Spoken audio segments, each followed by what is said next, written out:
అరే సభాధ్యక్షత వీళ్ళందరినీ రమ్మంటాం మళ్ళా అందరినీ రమ్మను అన్నా మీరు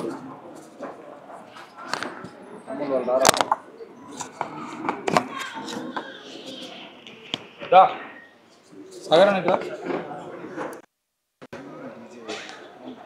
అన్నీ మంచిగానే పనప్పుడు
మిత్రులారా, మన బాలు అగ్నివేష్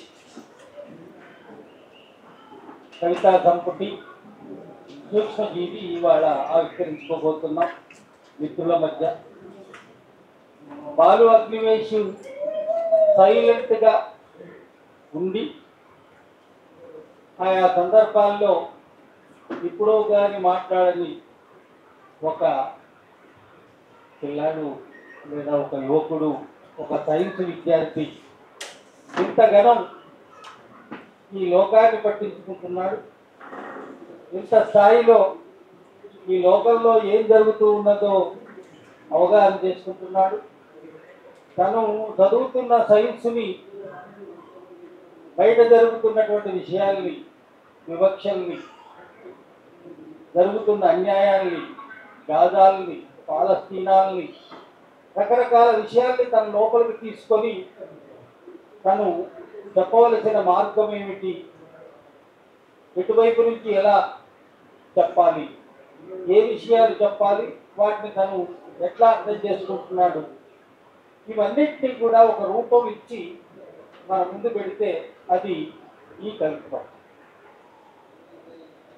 అలా అని నరేష్ కుమార్ సుఫీ ముందు వాటిలో రాసినట్టు ప్రేమలేఖలు రాసుకోవాల్సిన సమయంలో ఇంత లోపలికి వెళ్ళి లోకపు పోకడల్ని మొత్తం అవగతం చేసుకొని తనదైనటువంటి ఒక చూపుతో ఈ కవిత్వాన్ని ఎలోరిస్తున్నాడంటే ఆ పరిస్థితిని తీసుకొచ్చిన లేదా తన చుట్టూ ఇవాళ అల్లుకుపోయినటువంటి రోజు రోజుకి పోతున్నటువంటి అనేక సతమతం చేసే అంశాల మీద తన ఫోకస్ ఉన్నది అని నరేష్ కుమార్ శెట్టి అంటాడు. కొన్ని కవితల్లో చాలా ప్లెయిన్గా అనిపిస్తాడు, కానీ లోపలికి వెళితే అంత ప్లెయిన్గా ఏమీ లేదు. ఈ కవి ప్లెయిన్ అంటే ఏదో చెప్పాడులే, కవిత ఏదో రాశాడులే అని. ఆ కవితలోని అర్థంలోకి వెళితే చాలా బలమైనటువంటి ఏదో చెప్పడానికి తను పూనుకున్నాడు అనిపిస్తుంది. నిశ్శబ్దం గురించి ఒక చిన్నపాటి కవిత రాశాడు, చూడండి. సమస్త విశ్వం నిశ్శబ్దం, కోటాను కోట్ల జీవరాశిలో నేనొక నిశ్శబ్ద సూక్ష్మజీవి. నా వెనుకున్న చెట్టు, అస్తమిస్తున్న సూర్యుడు ఈ నిశ్శబ్దానికి చిరునామా. ఏళ్ల ముందు పుట్టిన ఈ చెట్టును అడుగు, నల్ల పందిరిలా పరుచుకున్న మబ్బులను అడుగు, నా చిరునామా వాటికంటే ఎవరు బాగా చెప్పగలరు? దీన్ని చెప్పకపోతారు. ఈ చాలా ప్లెయిన్గా నల్ల పందిరిలా అల్లుకున్న మబ్బులు, ఏళ్ల ముందు పుట్టినటువంటి ఆ చెట్టు, ఆ అస్తమిస్తున్న సూర్యుడు, వీళ్ళందరినీ ఒక కవితలోకి తీసుకొచ్చి ఇప్పుడు ఈ రకమైనటువంటి నిశ్శబ్దము, దాంట్లో మనిషి, ఆ మనిషికి సంబంధించినటువంటి వేదన, ఎగరి ఏదైనా కావచ్చు, దానికి పర్యాయ పదాలుగా తీసుకొచ్చి చెప్తూ ఈ కవి తను ఈ ప్రపంచానికి కొన్ని అక్షరాల్ని ఇస్తున్నాడు. మైక్రోబయాలజీ స్టూడెంట్ జీవరాశులు, దానికి సంబంధించినటువంటి ఏమంటారు, ఇంగ్లీష్ అంత బాగా చెప్పలే కానీ దాని మొత్తం జీవరాశులకు సంబంధించి ప్రపంచంలో జీవరాశులు దానికి సంబంధించినటువంటి లోపలికి వెళ్ళి ఇవాల్వ్ అవుతున్నటువంటి స్థితి, వీటన్నిటికీ గురించి మంచి అవగాహనలోనే ఉన్నాడు ఈ బాలు అగ్నివేష్. 300 ఏళ్ల కోట్ల చరిత్ర దగ్గర దాకా వెళ్ళాడు. ఆ చరిత్ర దగ్గర నుంచి తను ఏకాగ్రంగా ఆలోచించడం మొదలుపెట్టాడు. ఆ 300 ఏళ్ల కోట్ల చరిత్ర వెనుక దగ్గర నుంచి మనం చూస్తే ఒక మైక్రోస్కోప్ లాంటి ఒక వస్తువును లేకపోతే ఒక ఉపకరణాన్ని తీసుకొని మీరు చూస్తే నేను మీకు ఒక సూక్ష్మజీవిలాగా కనిపిస్తాను. ఆ సూక్ష్మజీవి యొక్క పరిణామం ఏమిటి, ఇవన్నీ కూడా it's not a small book, but ఇది ఒక ఇండెప్త్కి సంబంధించినటువంటి తన అవగాహనని పరచినటువంటి కాగితాల్లో పరిచినటువంటి పుస్తకం. అందుకే నాకు వారం ముందే ఈ పుస్తకం వస్తే పుస్తకాలన్నీ ఒకేసారి చదవము, ఇప్పుడు తిరిగేస్తాము. అట్ట మీద ఎన్ని తప్పులు ఉన్నాయి చూస్తాము అక్షరాలు, లేకపోతే లోపల ఎన్ని తప్పులు ఉన్నాయి లెక్కలు చేస్తాము. అయ్యో శ్రద్ధ పెట్టలేదు, ఇంకొద్ది శ్రద్ధ పెడితే బాగుంటుంది అనుకుంటాము. కానీ అవి ఒక పక్కన ఉండగా బాలు అగ్నివేష్ ప్రతి కవిని ఎవరో వచ్చిన వాడు బాగున్నది, ఈ కవి గొప్పవాడు అవుతాడని చెప్తారు కదా, అది మామూలుగా అలానే చెప్తున్నావు అనుకోకండి. బాలు అగ్నివేష్ ఇన్బిల్ట్ ఒక తాత్వికుడైన అవగాహన నిండి ఉన్న ప్రపంచము, మనుషులు ఇత్యాది అంశాలు బలంగా వాటి వైపు బలంగా ఆలోచిస్తూ వాటిని తన లోపలికి వంపుకొని వ్యక్తీకరిస్తున్నా, ఎక్స్ప్రెస్ చేస్తున్నా ఒక సీరియస్ మనిషి, సీరియస్ కవి అని నా ఈ 10 రోజుల నా అధ్యయనంలో ఈ పుస్తకాన్ని బిట్వీన్ ది లైన్స్ చదువుతూ ఉంటారే, అటువంటి దాంట్లో నాకు వెలిగి వచ్చిన నాకు అర్థమైనటువంటి అంశం బాలు అగ్నివేష్ అనే అతను ఒక ఇంటలెక్చువల్ లేదా ఇంటలెక్చువాలిటీ కూడుకున్న ఒక కవి. ఆ కవి పుస్తకాన్ని మనం ఇవాళ ఆవిష్కరించుకోబోతున్నాం. ఆ పుస్తకాన్ని గురించి మాట్లాడడానికి ముందు మాటకారుడు నరేష్ కుమార్ సూఫీ ఉన్నారు, రోజా రమణి ఉన్నారు, అద్వాతి ఉన్నారు. అందరూ కూడా మాట్లాడడానికి తర్వాత ఎట్లా దీన్ని ప్లాన్ చేస్తారో తెలియదు, కానీ ఇప్పటికైతే దీన్ని మనం ఆహ్వానిస్తాం. ఇప్పుడు ఆవిష్కరించడం ఉందా, దీనికి ఆవిష్కరించడం, ఈ పుస్తకాన్ని ఆవిష్కరించమని ఫాదర్ ఆఫ్ లత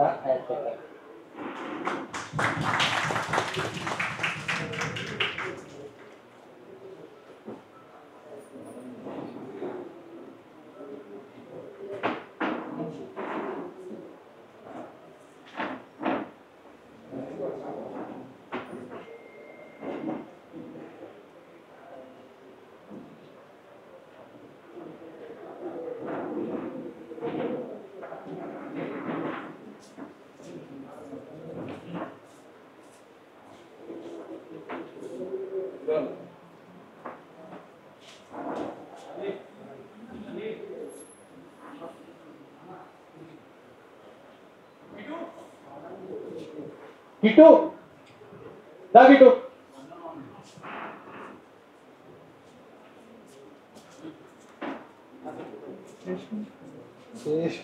పట్టేసుకున్నాడు ఫోటో తీసుకుని.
పుస్తకాన్ని ఆవిష్కరించుకున్నాం.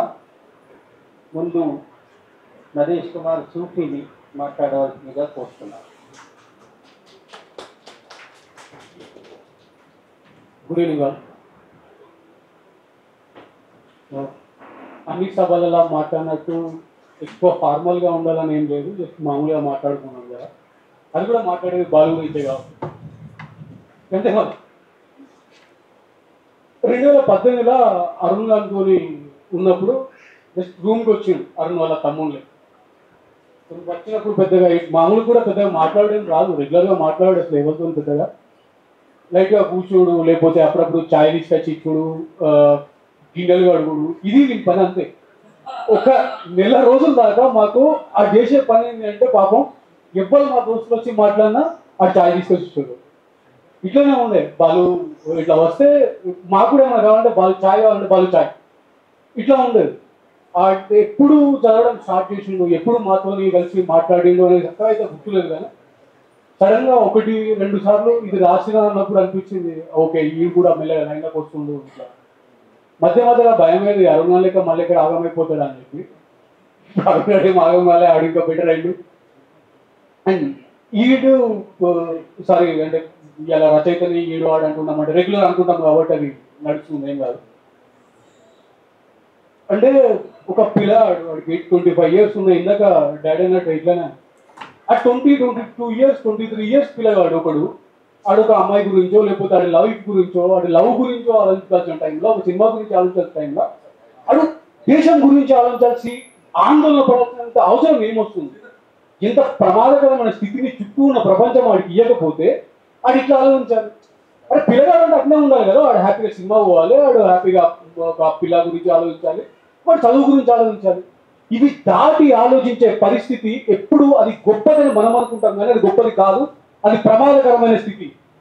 పిల్లల్ని పిల్లల్లాగా ఉంచకుండా వాళ్ళని మించి ఆలోచించి వాళ్ళ ఏజ్కి మించి ఆందోళన పడే స్థాయికి తీసుకుపోయే ఈ దేశం లోపల, ఈ ప్రపంచం లోపల ఇట్లా రాసే పిల్లలు ఉన్నందుకు ఆనందం అనిపిస్తుంది, ఒక్కోసారి బాధ కూడా అనిపిస్తారే ఏం జరుగుతుంది.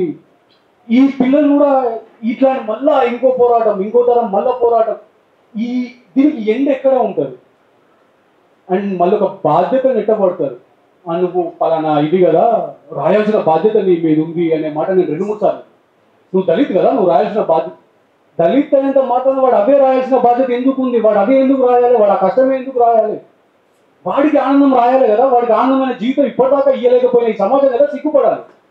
ఇలా ఈ పిల్లాడు వీడు రాసినప్పుడు నగరం ఇప్పుడు అంగడి, ఫ్లాట్ ఫర్ సేల్, నగరపాలక సంస్థ, నాలాలు, చెరువులు, కబ్జాలు, ఇల్లు ఇప్పుడు బఫర్ జోన్. 25 years పోరాడు ఇది ఇది ఇది ఇట్లాంటిది రాసుకుంటూ ఇంత ఆందోళన పడుకుంటూ బతకాల్సిన జీవితాన్ని ఈ దేశం మనకి ఇచ్చినప్పుడు వీళ్ళు చూసి గర్వపడాలా, లేకపోతే ఈడు మిగిలిన వాళ్ళు లెక్క ఏమైపోతాడు, లేకపోతే రేపు పొద్దున ఒక మంచి కెరీర్ లేకపోతే ఒక మంచి ప్లేస్లో కూర్చోవలసిన వాడు ఈ ఆందోళన లోపల వాడు ఇంకా ఇదైపోతాడు అని బాధపడాలని అర్థం కాదు. అండ్ రాసుకుంటూ వచ్చినప్పుడు కవిత్వం ఎంత అందంగా ఉంటుంది, ఎంత గొప్పగా ఉంటుంది. జనరల్గా మనం అనుకుంటాం కదా బ్యూటీ అంటే కవిత్వం, అందంగా కవిత్వం ఉంటుంది, అందమైన నిర్మాణం ఉంటుంది, అద్భుతమైన పదాలు ఉంటాయి. బాధ ఎక్కువ ఉంటుంది, ఒక్కోసారి పెయిన్ ఉంటుంది, అది భరించలేని ఒక ట్రామా ఉంటుంది. ఇవన్నీ మనం చదివేటప్పుడు కనిపించే అక్షరాలు పదాలు మాత్రమే కాదు, వాడు రాసేటప్పుడు ఆ సిచ్యువేషన్లో వాడు ఉన్నాడు, ఆ పెయిన్ని వాడు అనుభవించాడు. వాడు రాసేటప్పుడు వాడు వెంటనే ఇవాళ ఒక కవిత రాయాలి కదా అంటే పొద్దుగా లేచి అరే నేను స్నానం చేయాలి కదా అన్నట్టు రాసేది ఏమి అయ్యేది అది అన్నిసార్లు అందరికీ కుదిరింది కాదు. అట్ మైరా అని ఒక రోబోట్ మీకు అందరికి గుర్తుండే ఉంటుంది. 21 ఆ టైంలో ఒక మైరా అని ఒక రోబోట్ని తయారు చేసి మనిషిలాగే ఉండేది.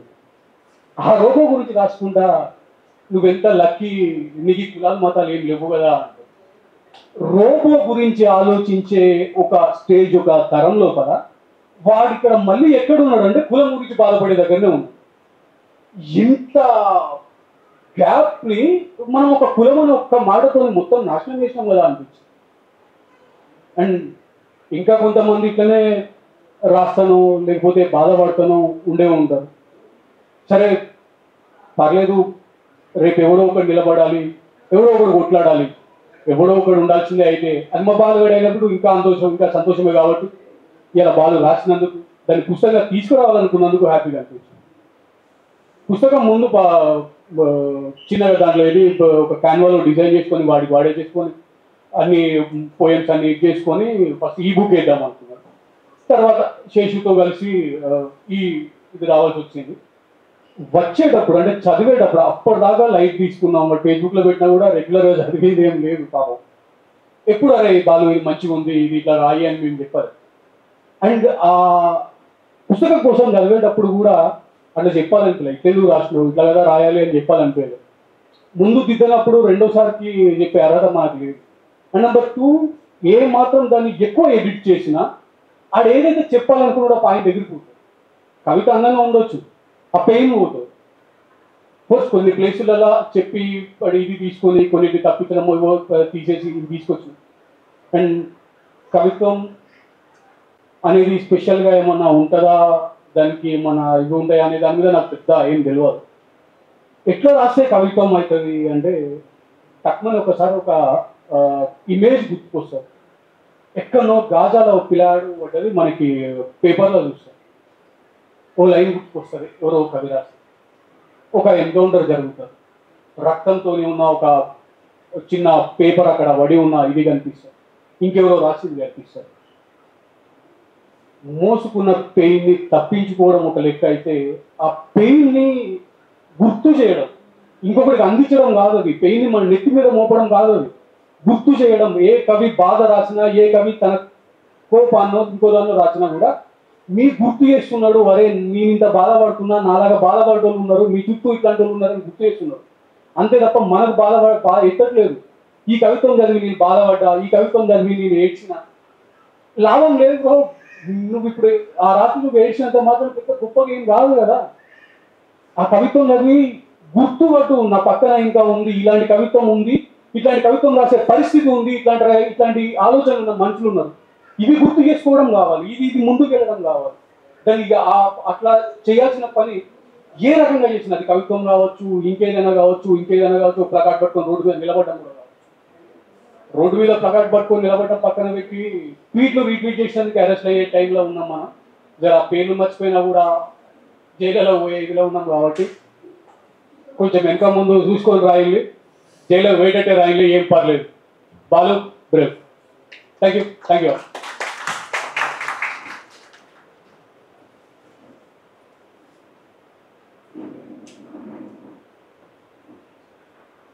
తరం మారుతున్నది, స్వరం మారుతున్నది. ఆ స్వరం మారుతున్న స్వరం కవిత్వంలో ఎట్లా మారుతుంది? ఏ రకమైన స్వరంతో వీళ్ళు మాట్లాడుతున్నారు, ఏ రకమైన ఈడియంతో వీళ్ళు రాస్తున్నారు, ఎలా ఆలోచిస్తుంది ఈ తరం? అర్థంగా మన బాలు అగ్నివేశులా ఆలోచిస్తున్నారు. చాలామంది పట్టించుకోవడం లేదు అనుకుంటున్న రోజుల్లో నిజమే వాళ్ళు పట్టించుకోకుండా పక్కకు లేరు, అన్ని విషయాల్ని పట్టించుకుంటున్నారు అనే దానికి బాలు అగ్నివేశ్ కవిత్వం చదివితే మనకు అర్థమవుతుంది. ఇవాళ మతం డామినెంట్గా ముందుకు వస్తున్నది, కులం ముందుకు వస్తున్నది. ఈ టైంలో బాలు అగ్నివేశ్ దాని గురించి ఆలోచించలేదా? అది తప్పించుకున్నాడా?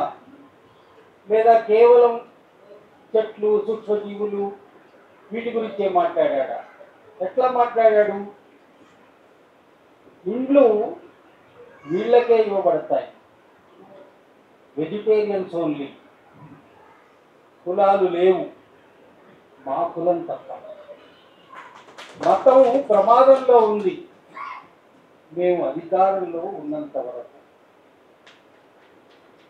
6 లైన్లలో మనం ఏ దేశంలో ఉన్నామో, ఏ దేశపు నేల మీద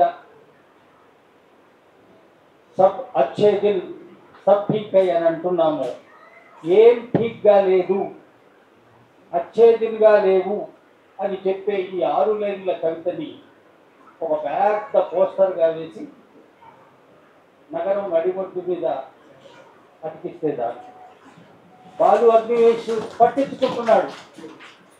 బాలు అగ్నివేశ్ లాంటి ఆ ఏజ్ గ్రూప్ పట్టించుకుంటున్నది.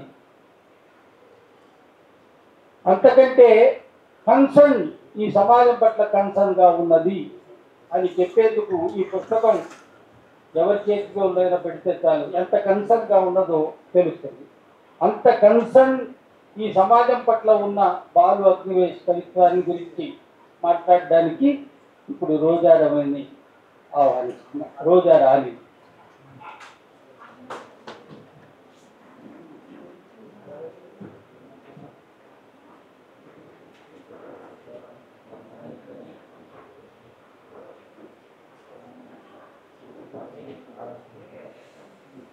అందరికీ నమస్కారం. నేను రోజారాణి డాక్టర్.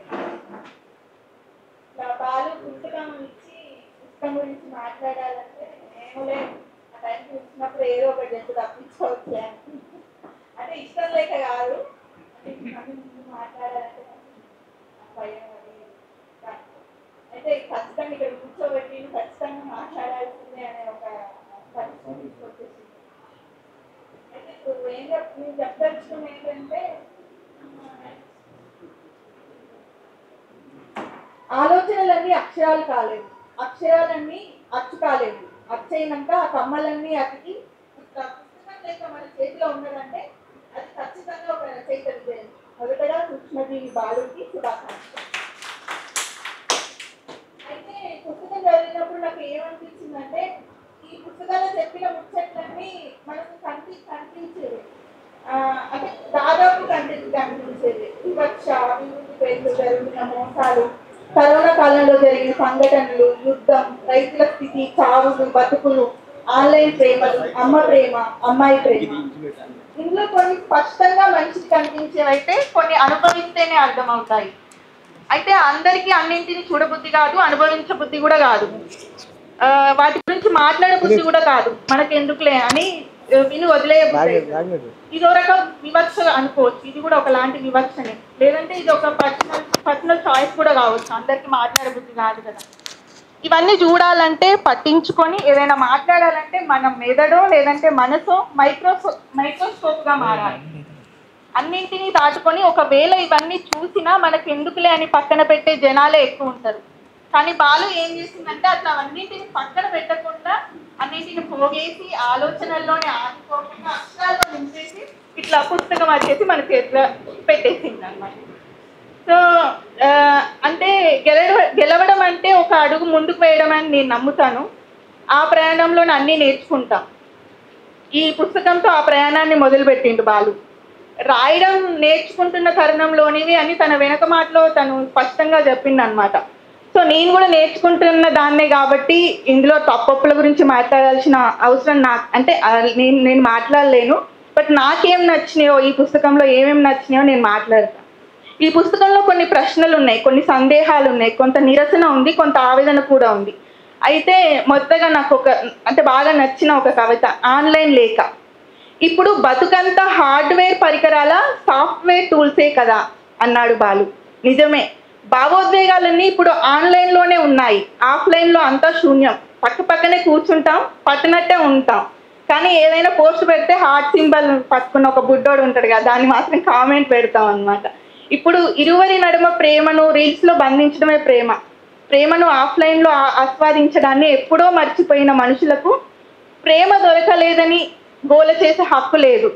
ఇవన్నీ చూస్తుంటే ఆన్లైన్ ప్రేమలకు మనిషి అలవాటు పడకపోతే బాగుండేమో అనిపిస్తుంది. ఆ తర్వాత స్వాతంత్రం అనే ఒక కవిత. స్వాతంత్రం వచ్చింది, కానీ ఎవరెవరికి వచ్చిందో ఏంటో అని వివరిస్తూ బాలు ఓ చోట అన్నాడు, యోనిని గుడిని చేసిన దేశంలో నెలసరి మైల అయ్యింది. ఇంకా ఇలానే ఉందా అంటే కంటికి కనిపించేంత స్పష్టంగా అక్కడక్కడ ఇంకా ఇలానే ఉంది. అలాగే మైరా గురించి మాట్లాడుతూ, ఇదొక ఎక్స్ప్లోర్డ్ జీవ వైవిధ్యపు ఎడారి. నువ్వు ఇందులో సజీవంగా లేకపోయినందుకు చాలా ఆనందం నాకు. మైరా, నీకు కులం మతం ఏవీ లేవు, మీరేమిట్లు అని అడిగే గొంతులు నీకు వినపడవు.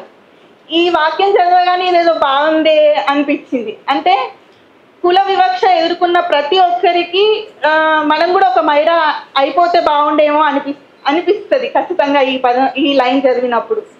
ఇంకా మైరా ఏంటి, ప్రేమని ఆశించదు, ఎంత ప్రేమించినా వద్దనదు అన్నాడు. అంటే ఈ మధ్య వచ్చిన బ్రోక్ గుర్తొచ్చింది నాకు. అంటే అది కూడా అంతే, ఎంత ప్రేమించినా అది తీసుకుంటుంది, అది అడగని కూడా అడగదు. అయితే ఏఐతో ప్రయాణం ఇలా చేస్తూ దాంతో ప్రయాణిస్తూ మనం అంటే మనుషులం ప్రేమను ఆశించడం, ప్రేమని పంచడం మర్చిపోతామేమో అనిపిస్తుంది. అట్లయితే అంటే అలా మర్చిపోతే మనిషి లేనట్టే కదా, ఖచ్చితంగా అది జరగకూడదని నేను కోరుకుంటున్నా. ఆ తర్వాత నీలి మేఘం. నేటి సమాజంలో జరుగుతున్న అతిపెద్ద నేరాన్ని ఒక్కటే 3 వాక్యాల్లో చెప్పిండు బాలు. చీకటి పడింది, అంతా క్షేమమే, ఆమె నడిచే దారి తప్ప. ఇది చదవంగానే అంటే ఏమనిపించిందంటే, సంవత్సరాలు మారుతున్న కొద్దీ ఇంకా అంటే అభివృద్ధి చెందుతున్న కొద్దీ ఈ కొన్ని నేరాలను, కొన్ని హింసలను, కొన్ని వివక్షలకు మనిషి అలవాటు పడిపోతాడేమో. అంటే వాటిని నిర్మూలించడం చేతగాక నార్మలైజ్ చేస్తారేమో అనిపిస్తుంది. అంటే ఆ హింసలు, నేరాలు రూపాంతరం చెందుతున్నాయి. అంటే వాటిని తట్టుకునే శక్తికి మనిషి అలవాటు పడిపోతాడేమో. అంటే కరోనా లాంటి వాటికే తట్టుకున్నాం కదా, వీటికి కూడా తట్టుకొని ఇవి కూడా నార్మలైజ్ అయిపోతాయేమో అనిపించింది. నేస్తం గురించి రాస్తూ బాలు అన్నాడు, నమ్ముకున్న నేస్తం వదిలేసిపోతే ఆగిపోయినట్టే ఉంది కాలం. ఒక మనిషికి ఎవ్వరు లేకపోయినా సరే కానీ ఒక మంచి దోస్తు మాత్రం ఖచ్చితంగా ఉంటాడు ఏనో కాడ. ఒకవేళ లేనోడు అంటే దోస్తు లేనోడు ఎవడైనా ఉండు అంటే ఆస్తిపాస్తులున్నా, వాడికి ఎన్ని ఆస్తిపాస్తులున్నా అత్యంత పేదోడి లెక్కనే వాడు. ఆ నమ్ముకున్న నేస్తం అట్లా వదిలిపోతే ఎంత బాధ అవుతుంది. అంటే మనం వాళ్ళతో కొట్టుకున్నాం, తిట్టుకుంటాం, మాట్లాడుకోం, చూసుకోం, కానీ కలిసినప్పుడు మాత్రం అప్పటిదాకా మూటగట్టుకున్న భావోద్వేగాలన్నీ అమ్మ మీద ఒలకబోసినంత స్వేచ్ఛగా ప్రేమ దోస్తుల మీద ఒలకబోయొచ్చు. అంటే మనకేమి ఇబ్బంది కదలకుండా ఈజీగా అన్నీ చూపించవచ్చు అనమాట. ఆ స్వేచ్ఛ దూరం అయితే అమ్మ దూరమైనట్టే అనిపిస్తుంది. సో అప్పుడు ఆ నమ్ముకున్న నేస్తం వదిలిపోతే ఎంత బాధగా ఉంటుందనేది ఆ 2 లైన్లో బాలు చెప్పిండు. తర్వాత ఆమె నువ్వు రాసే సంతకం ఆమె వదులుకున్న అక్షరానికి చిరునామా. అవును కదా, అంటే పిల్లలు రాసే సంతకంలో అమ్మ ఉండకపోవచ్చు, ఆమె పేరు కూడా ఉండకపోవచ్చు, కానీ ఆ సంతకంలోని అక్షరాలు పిల్లల చెంతకు చేరడానికి అమ్మ ఎన్నింటికో దూరం అవుతుంది. నువ్వు ఎంత ఎత్తుకు ఎదిగినా నీ పునాది మాత్రం అమ్మ పొత్తిళ్ళల్లోనే ఉంటుంది. ఆమె ఉన్నా లేకపోయినా ఆ పునాదిని ఆమె జాగ్రత్తగా కాపాడుతూ ఉంటుంది అనమాట. అంటే అమ్మ మీద ప్రేమను, అమ్మ మన కోసం చేసే త్యాగాన్ని ఆ 2 వాక్యాల్లో చాలా చక్కగా చెప్పాడు బాలు. చివరిగా ప్రేయస్కి ఏం కావాలో ప్రేమకు అడుగుతాడు, తర్వాత ప్రేయస్ కూడా అడుగుతుంది. బాలు ఏం చేశాడంటే గులాబీని అడుగుతున్నాడు.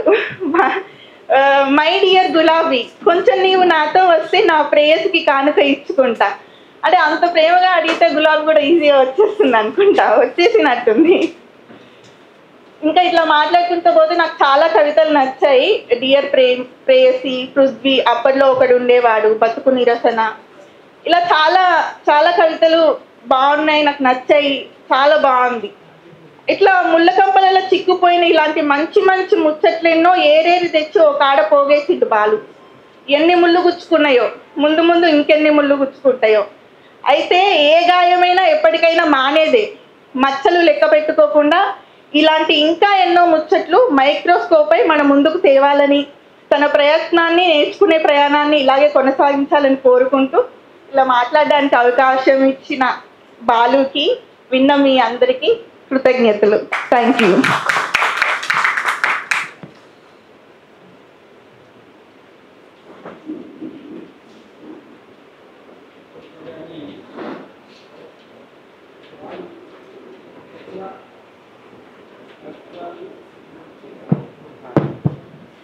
రోజారాణి కొద్దిగా ఇంకా ఆ కవిత్వాన్ని ఎట్లా చూడాలో ఆ విషయాల్ని చెప్పడానికి ప్రయత్నించింది. ఇవాళ బాలుకు సంబంధించిన ఈ కవితల్లో ఇప్పటి స్థితిని చెప్పడానికి బోల్డన్ని ఇన్పుట్స్ ఉన్నాయి. కొత్త నుడికారం, ఇవాళ మాట్లాడుకుంటున్న కొత్త నుడికారాన్ని పదచిత్రాలుగా ఈ పోయిటరీలోకి తెచ్చాడు. చాలా సందర్భాల్లో నేను కూడా రెగ్యులర్గా స్టూడెంట్నే. ఈ ఫేస్బుక్ లేదా ఇన్స్టాగ్రాములు, గూగుళ్ళు వీటిలో పడి 24 గంటల్లో ఒక 18 గంటలు అక్కడే ఉంటాను. చాలా చాలా విషయాలు తెలియవు. ఎవరో ఒకరు పక్కన వచ్చి కూర్చొని ఇదేంది అని అడుగుతాను. ఫోటోలు తీయడం కూడా ఇష్టం నాకు. ఫోటో ఏ యాంగిల్లో తీస్తే ఎట్లా వస్తుంది, షేడ్ కళ్ళ దగ్గర పడాలా, తల దగ్గర పడాలా, ఇట్లా పేర్ల రామో ఎవరో వచ్చినప్పుడు అడుగుతుంటా. మళ్ళీ దాన్ని మళ్ళీ వీళ్ళు ఎవరైనా ఎక్కడైనా ఫోటోలు తీస్తూ ఉంటే వాళ్ళకి ఫోన్లు చేసి మీరు ఎట్లా తీస్తున్నారు, ఫోన్తో తీస్తున్నారా, కెమెరాతో తీస్తున్నారా, లేదా ఉదయ్ వీడియో తీసిన తర్వాత పోస్ట్ చేస్తే అది బ్రైట్గా రాకపోతే ఉదయ్ మన వీడియోలో బ్రైట్గా రావాలంటే ఏం చేయాలని అడుగుతా. ఇట్లా నేను కూడా రెగ్యులర్గా స్టూడెంట్నే. కవర్ పేజీలు ఎవరెవరు బాగా కవర్ పేజీలు చేస్తున్నారు, ఆ కవర్ తెల్లారి 3 దాకా ప్రాక్టీస్ చేస్తుంటా. పోస్టర్లు ఎట్లా చేయడం, క్రాంతి టేకుల ఎట్లా పోస్టర్ చేశాడు, ఆ కలర్ని ఎక్కడి నుంచి తెచ్చాడు, లేకపోతే ఆ శేషు కవర్ పేజ్ని ఎట్లా డిజైన్ చేశాడు, అరుణాకులత ఆ పుస్తకాన్ని కొత్తగా తీసుకురావడానికి ఎట్లా, ఇవన్నీ పెద్ద ఒక పర్ఫెక్షన్ కోసం ఒక రీసెర్చ్ లాగా చేస్తుంటా. ఈయన కవిత్వం చూస్తుంటే కూడా ఇది ఆల్గేలా మారి నన్ను జారేలా చేశావు ఒక పోయంలో. అన్గైడెడ్ సూక్ష్మజీవి, సంద్రమంత ఓపిక కలిగిన పిల్ల, అల్గేలా మారి నన్ను జారేలా చేశావు. అల్గే అనేటువంటిది ఇప్పుడు ఇంకా అర్థం కాలేదు, అయినా తెలుసుకోవాలి. ఆల్గేనా ఆ దీర్ఘం అది ఆల్గేలా, నాచు. ఆల్గేలా మారి నన్ను జారేలా చేశావు, హైడ్రోజన్లా ఉండి హీలియంలా ఎగిరేశావు. ఇక్కడ నీ కాన్ఫిగరేషన్ ఫోటోలు అవి ఉంటాయి కదా, నీ కాన్ఫిగరేషన్తో కన్ఫ్యూజ్ చేసి ఉల్కలా ఢీకొట్టి అటామిక్ నెంబర్తో బందీని చేశావు. చాలా విషయాలు నేను 1977లో 10th పూర్తి చేశా.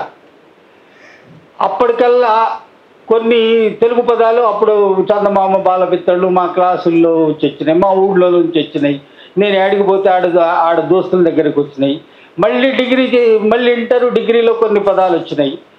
అట్లా వచ్చిన పదాలు చదువుకున్న చదువులతో నాకు వచ్చిన ఒక పద సంచయం ఉంటుంది కదా, ఆ పద సంచయం అంతా ఒక డిఫరెంట్ పద సంచయం.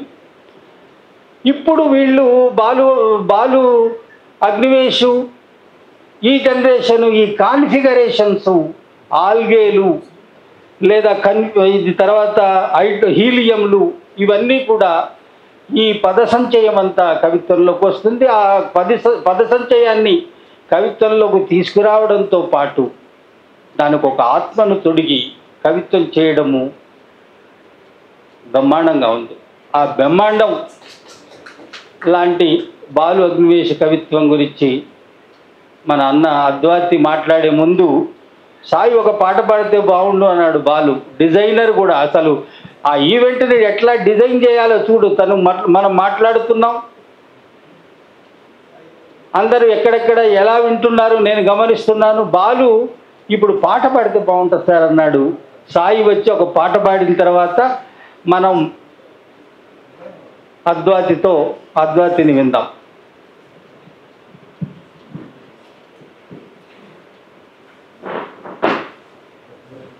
వేదికలో ఉన్న మా గురువు కవి యాకూబ్ సార్కు, అట్లాగే తన సార్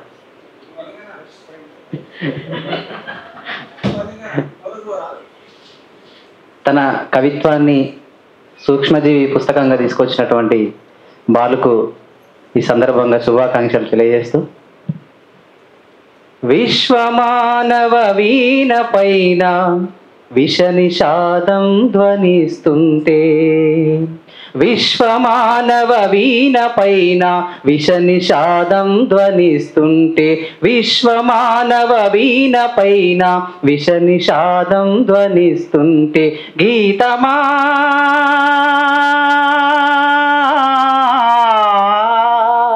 గీతమా నీ ఉనికి ఎక్కడా, సంగీతమా నీ ఊపిరెక్కడా, విశ్వమానవ వీణ పైన విష నిషాదం ధ్వనిస్తుంటే, మనసు ముంగిట తోరణాలను మనిషి స్వార్థం బిగిస్తుంటే, మనసు ముంగిట తోరణాలను మనిషి స్వార్థం బిగిస్తుంటే, ఆమని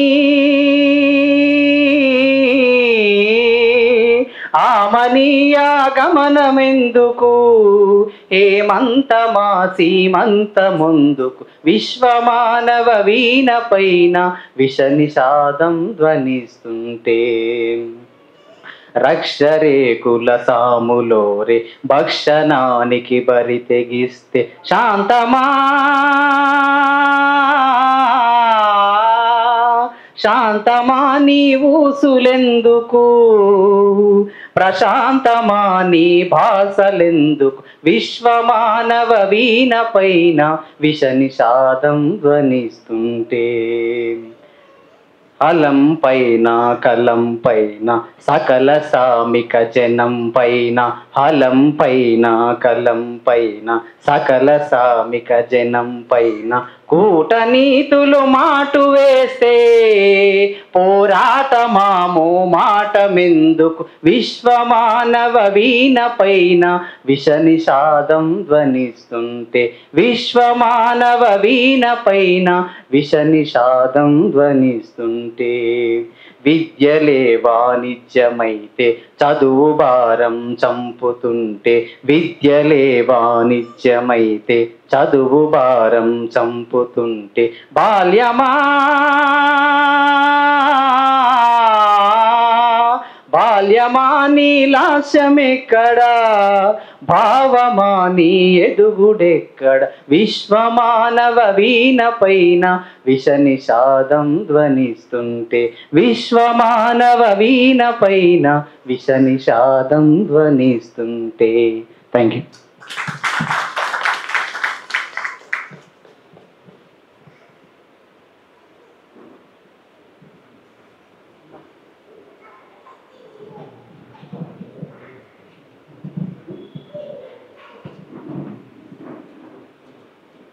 సాయి బాగుంది పాట. మేము సిటీ కాలేజీలో విద్యార్థులం. నేను ఆ క్లాసులకు వెళ్ళేవాడిని, ఆయన ఆ క్లాసులో చదువుకున్నాడు. కాకపోతే నేను పాఠం చెప్పేవాడిని, ఆయన వినేవాడు. ఆయన కాలేజీ తర్వాత నాకు పాఠం చెప్తే నేను వినేవాడిని. Sai thank you. ఇప్పుడు అద్వాతి వేణుమూల మాట్లాడాల్సిందిగా ఉంటుంది.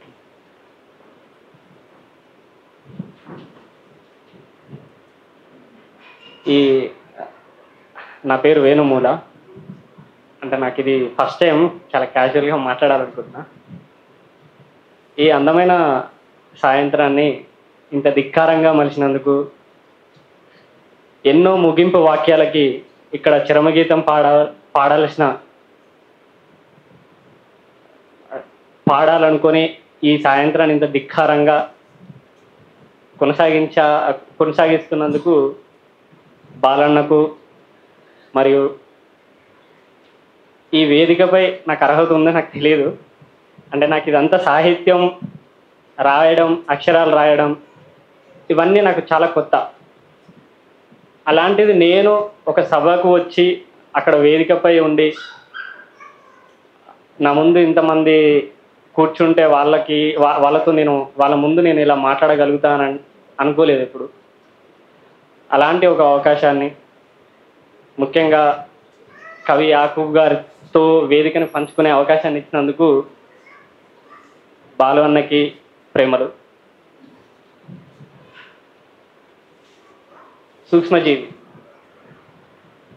సూక్ష్మజీవి అనే పుస్తకం ఒక పేరు వినగానే నేను ఏ విధంగా ఈ పుస్తకం ఉంటుందో అనుకున్నానో ఆ విధంగా ఉంది.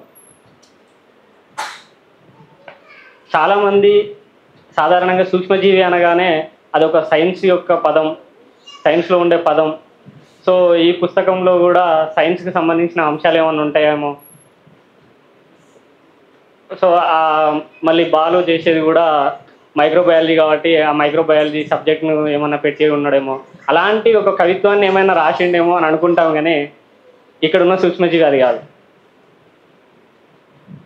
సూక్ష్మజీవి సాధారణంగా మనుషులు వాళ్ళకు అవసరమైన కోణంలోనే, వాళ్ళకు అనుకూలమైన కోణంలోనే ప్రపంచాన్ని చూస్తారు. ఏదైతే వాళ్ళకి కావాలో, ఏదైతే వాళ్ళకి అవసరమో ఆ విధంగా ప్రపంచాన్ని చూస్తారు. కానీ ప్రపంచాన్ని మనకు అవసరమైన కోణంలో చూసి, మనకు అనుకూలమైన కోణంలోనే చూసి ఇదే ప్రపంచం అనుకోవడం తప్పు. ఇక్కడ మనం చూడాల్సింది మనం అనుకునే కోణంలో కాదు, మనకు ఎదురుగా ఉన్న కోణం, మనకు పక్కగా ఉన్న కోణం, మనకు ఇంకో పక్కగా ఉన్న కోణం, మొత్తం మన చుట్టూ ఉన్న అన్ని కోణాల్లో 360 డిగ్రీల కోణాల్లో మనం ప్రపంచాన్ని చూడాలి. ముఖ్యంగా రాసే ప్రతి ఒక్క కవికి, రచయితలకు, అలాగే ప్రపంచానికి ఒక సందేశాన్ని ఇవ్వాలనుకునే మీడియంస్ లైక్ మీడియా, సినిమా, వార్తాపత్రికలు ఏదో ఒక సందేశాన్ని ఏదో ఒక విధంగా ప్రపంచానికి, సమాజానికి తెలియజేయాలనుకునే ప్రతి ఒక్కరు కూడా ఈ 360 డిగ్రీల కోణంలో చూడాలి. సూక్ష్మజీవి అనే పదం దానికి నిదర్శనం. ప్రతిదాన్ని మైక్రోస్కోప్ పెట్టి చాలా క్షుణ్ణంగా చూడాలి. ఈ సూక్ష్మజీవి అనే కవిత కూడా ఇక్కడ అలాగే రాసిండు. తానే మంచి, తానే చెడు,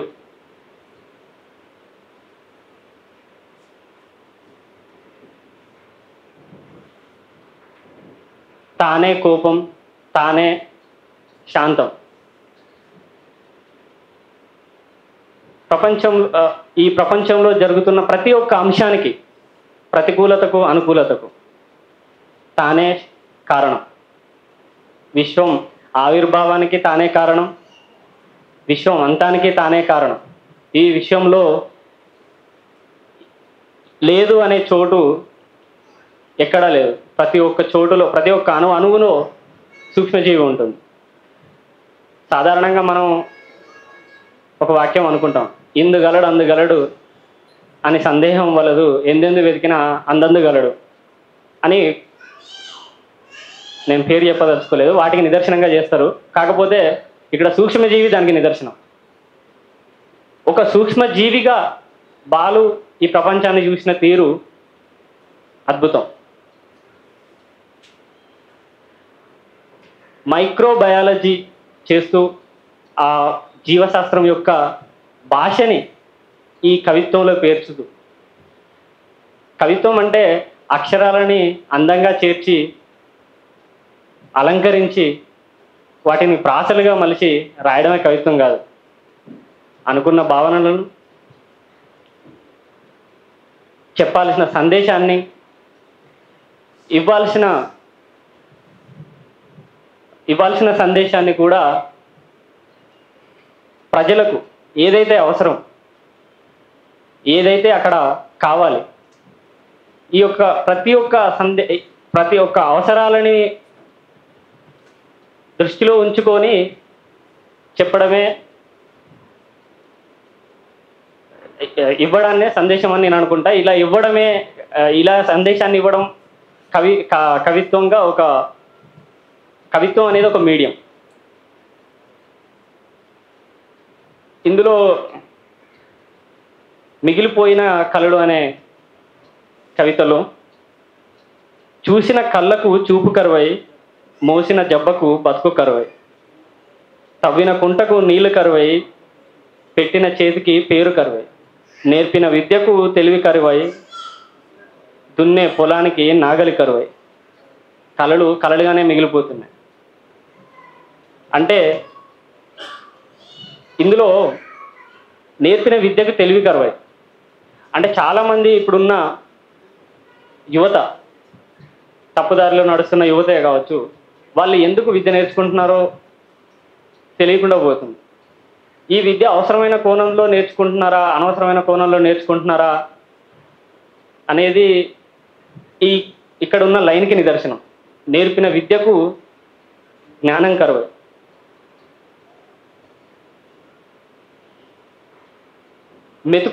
మెతుకు కోసం పరితపించే రైతు గుండె వేలల్లో గుండె ఆగింది, తర్వాత ఎన్ని వేల గుండెలు ఆగుతాయో. ఇక్కడ ఒక రైతు చనిపోయాడనంటే మనం ఒక నెలకు ఒక రైతు చనిపోతున్నాడు, ఒక గంటకు ఒక రైతు చనిపోతున్నాడు, ఒక సంవత్సరానికి ఇంతమంది రైతులు చనిపోతున్నారని సంఖ్యలుగానే వాళ్ళని చూస్తున్నాం. కానీ రేపటి రోజున మనం మెతుకులు కోల్పోతున్నామని మాత్రం ఆలోచించట్లేదు. రేపటి రోజున మనం బ్రతకడానికి అవసరమైన మెతుకుని మనం కోల్పోతున్నాం. ఇక్కడ అది అవసరం. వాళ్ళ వైపు మనం నిలబడడం అవసరం.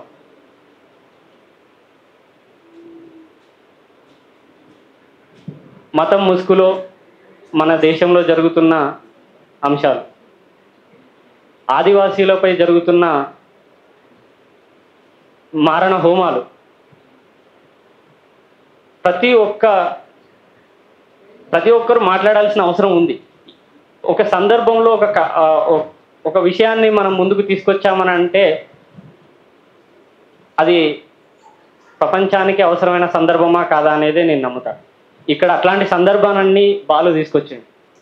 ఈ సందర్భంలో ఈ పుస్తకం అవసరమా అని అంటే ఖచ్చితంగా అవసరం. మూగపోయిన గొంతులకు గొంతునిచ్చే పుస్తకం ఇది. శ్వాస ఆగిపోయినా కూడా ధిక్కారాన్నే తలిచే కొన్ని గొంతులకు ఈ పుస్తకం ఒక గొంతు. నాకు ఈ అవకాశం ఇచ్చినట్టు.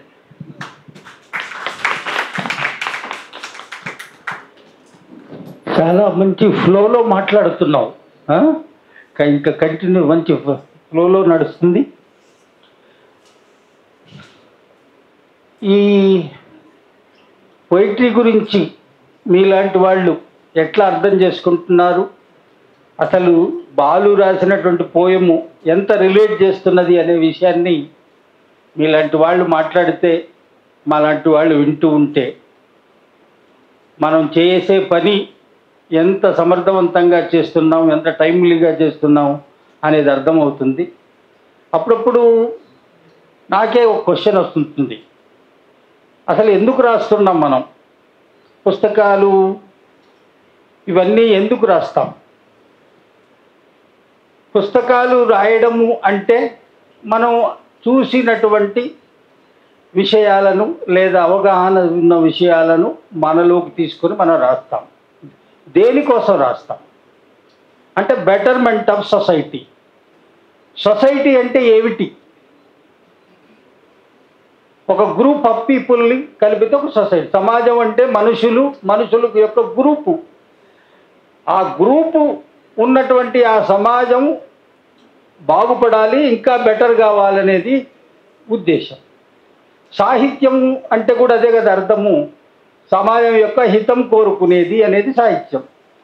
అంటే మనం అల్టిమేట్గా చేస్తున్నది ఏమిటి అంటే మనం ఉన్నటువంటి కాలంలో ఉన్నటువంటి జీవితం కంటే, ఆ జీవితపు సమాహారమైనటువంటి సమాజం కంటే ఒక అద్భుతమైనటువంటి సమాజం నిర్మించబడాలని. ఆ అద్భుతమైనటువంటి సమాజం వైపుకు మనం వెళ్ళేటువంటి క్రమంలో మనందరము కూడా ఏ ప్రక్రియల్లో ఏ రకాలుగా చేస్తున్న పనులన్నీ కూడా హితం కోసమే, ఒక బెటర్ స్టేజ్ కోసం. మా నాన్న అనుకొని ఉంటాడు, నేను ఇవాళ గట్టిగా పనిచేస్తే ఇక్కడ పరిస్థితులన్నీ మారితే నా పిల్లలంతా బాగుగా ఉంటారు అని. నేను అనుకుంటాను రాబోయే కాలం అద్భుతంగా ఉంటే నా పిల్లలు బాగుంటారని. సాహిత్యం కూడా కోరుకునేది ఇప్పుడున్నటువంటి పరిస్థితులు. ఇలా కైర్లాంజీలు ఇటువంటివి ఒక పోయంలో రాశాడు.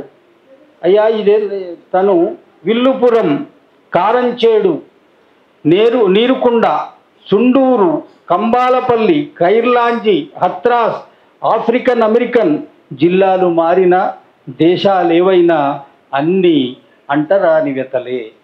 ఆ అంటరాని వెతల యొక్క సమాజం ఇది, లేదా వివక్షల యొక్క సమాజం ఇది. ఇందాక మనం పోయంలో చెప్పుకుంటున్నటువంటి ఫలానా మతం యొక్క డామినేట్గా ఉండేటువంటి దృక్పథాల సమాజం ఇది. ఇవన్నీ కాకుండా మనిషి ముఖ్యం అనేటువంటి ఒక సమాజం కోసము, దాంట్లో బెటర్ అయినటువంటి జీవితం కోసము తాపత్రయపడే క్రమంలో ఇవాళ బాలు అగ్నివేశ మొదలయ్యాడు. ఇప్పటిదాకా వేణుమూల మాట్లాడింది అదే, రోజారాణి ఆశిస్తున్నది అదే, నరేష్ కానీ ఇంకెవరు. కాకపోతే ఆ వాయిస్లో తేడాలు ఉంటాయి. ఆ వాయిస్ల తేడాలతో మనమంతం ఒకే కంఠం, ముక్త కంఠం. అది బెటర్ రేపు. ఆ బెటర్ రేపు అనేటువంటి బెటర్ జీవితము, బెటర్ మనిషి, అది సాహిత్యం యొక్క అల్టిమేట్ గోల్. నాకు బాలు,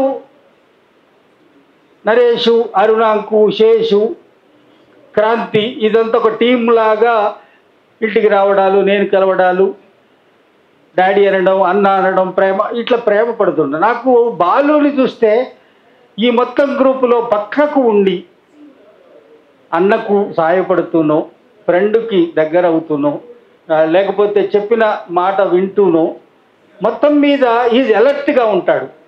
నాకు ఇంకా ఎందుకు ఇష్టం అంటే 78, 79, 80 ఏ గోదావరి ఖని రోడ్ల మీద ఎండల్లో, ఆ రోడ్ల వంపుల్లో, ఇంకా అభివృద్ధి చెందని గోదావరి ఖని రోడ్ల మీద నడిచిన వాడిని. అక్కడ ఎండ నాకు బాగా తెలుసు, ఆ థర్మల్ పవర్ స్టేషన్ నాకు బాగా తెలుసు, ఆ పక్కనున్న ఇంక్లైన్లు తెలుసు, చెమటలు తెలుసు, తాజ్ ఐస్ క్రీము కంపెనీ తెలుసు. అవన్నీ తిరిగినటువంటి ఒక పిల్లాడిని నేను. గోదావరి ఖనితో అటాచ్మెంట్ ఇప్పటికీ కూడా నిద్రలో ఎప్పుడో ఒకసారి అట్లా నడిచి వెళుతున్న ఒక మనిషి, గోదావరి ఖని వాడు కూడా నా కళ్ళలోకి వస్తాడు ఇప్పటికీ. ఆ గోదావరి ఖని నేల మీద నుంచి నడిచి వచ్చిన బాలు అగ్నివేశు, అరుణాంకులత, నరేష్ కుమార్ సూఫీ అంటే ఎందుకో లోపల నరం కదులుతూ ఉంటుంది. ఆ నరం కదిలి ఎక్కడో చెమ్మగిడుతూ ఉంటుంది మనసు. ఆ మనసు చెమ్మగిల్లే ప్రాంతపు ఆనవాళ్ళని తెచ్చిన మెమరీస్ ఆఫ్ మంగళపల్లె, అరుణాంకులత, బాలు, అగ్నివేశ్. అందువల్ల ఇవాళ నేను ఇక్కడ ఉన్నానంటే हम भी कुछ है गोदावरी खनी से आए हैं, हम जिंदगी के बारे में बोल रहे हैं అని లోపల ఎక్కడో ఒకటి ఉంటుంది. కన్నీటి తడి ఆమె కన్నులలో అనంతాంబరపు నీలిలీడలు కలవు అన్నట్టుగా మా కన్నులలో గోదావరి ఖనుల, గోదావరి జీవితపు నీలి నీడలు ఉంటాయి. సో హంసబ్ ఏక్ హై అంటాం కదా, హంసబ్ ఏక్ హై. ఆ హంసబ్ ఏక్ హై భావనను కల్పించిన గోదావరి ఖని నుంచి వచ్చిన మా బాలు అగ్నివేశు పలికిందంతా బంగారం అనే మాటను బంగారం అంటాను కానీ పలికిందంతా జీవితము. పలికిన ప్రతి పదంలోనూ నేను అమ్మకి రోజారానికి చూపెడుతున్నా, ఎంత బాగా రాశాడరా, ఎంత బ్రహ్మాండంగా చెప్తున్నాడని అప్పటి నుంచి పేజీలు చెప్తున్నా.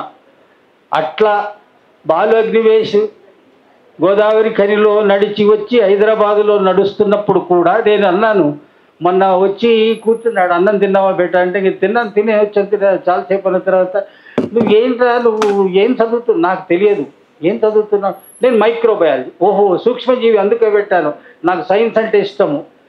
నువ్వు సివిల్స్కి రాయరాదంటే నాకు ఇష్టం లేదు, నాకు సైన్స్ అంటే ఇష్టం. ఎంత తను నడుస్తున్న దారిలో నేను నా పిల్లాడి గురించి అనుకుంటాడు, వీడు తప్పిపోతాడేమో, ఎక్కడైనా ఇవి మనం అనుకున్నట్టుగా జరగదేమో, ఏంటి వీడిని ఎక్కువ కేర్ తీసుకోవాలేమో అని ఒక తండ్రిగా నాకు 2 కొడుకులు. ఆ కేరింగ్ ఇంకా ఉంటుంది. బాలు అగ్నివేశ్కి కేరింగ్ అవసరం లేకుండా తన్ను తాను మలుచుకొని ఒక మార్గంలో I'm a science student, microbiology. నేను ఒక కాలేజీ ప్రిన్సిపాల్గా ఉంటే ఆ ప్రిన్సిపాల్గా ఉన్న కాలేజీలో పీజీ మైక్రోబయాలజీ ఉండేది. ఆ పీజీ మైక్రోబయాలజీ పిల్లలు ఎంత ఎలర్ట్గా బ్రహ్మాండంగా చదువుతుండేవాళ్ళు. వాళ్ళ దగ్గరికి పోయి నేను చెప్పాల్సిన ఆ పెద్దరికపు మాటలు చెప్తుండేవాడిని.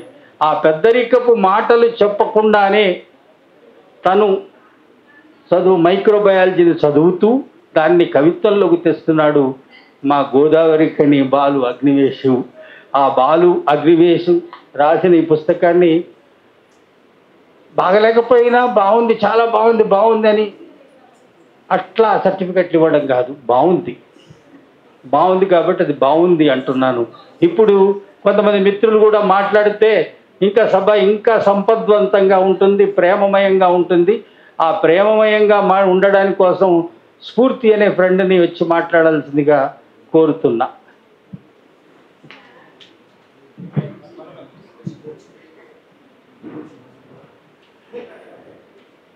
Good evening everyone. యాక్చువల్లీ అందరూ కూడా ఫ్రెండ్లీ సెషన్ అన్నారు కాబట్టి నేను కూడా ఫ్రెండ్లీగానే స్టార్ట్ చేసి ఫ్రెండ్లీగానే ముగిస్తాను. ఇక్కడ రోజారాణి అక్క ఇంతకుముందు సంబోధించారు, దీంట్లో నిరసన ఆవేదన ఉంది అని. యాక్చువల్లీ నిరసన ఆవేదనతో పాటు ఎడ్యుకేషన్ కూడా ఉంది. As a science student I must say that దీంట్లో ఎవరు ఒప్పుకున్నా ఒప్పుకోకపోయినా ఒక పితృస్వామ్య దేశంలోనే ఉన్నాం మనం అందరం. సో మేల్ డామినెన్సీ జనరేషన్లో కంట్రీలో మేల్ ఈగో అనేది ఎప్పుడు యాక్సెప్ట్ చేయదు. చాలామంది ఉమెన్ని మనం బ్లేమ్ చేస్తాం, ఆడపిల్ల పుట్టింది, పుడితే ఆడపిల్ల పుట్టిందని, పుట్టకపోతే గొడ్రాలని. ఏ విధంగా జరిగినా ఉమెనే దానికి బిహేవ్ చేయాలి. కానీ ఆడపిల్ల పుట్టడమా మగపిల్ల పుట్టడమా అనేది it's purely depends upon men. అది ఎవరు యాక్సెప్ట్ చేయరు. ఎస్పెషల్లీ ఇండియా లాంటి కంట్రీలో మేల్ డామినెన్స్ ఉన్న దగ్గర ఎవరు యాక్సెప్ట్ చేయరు.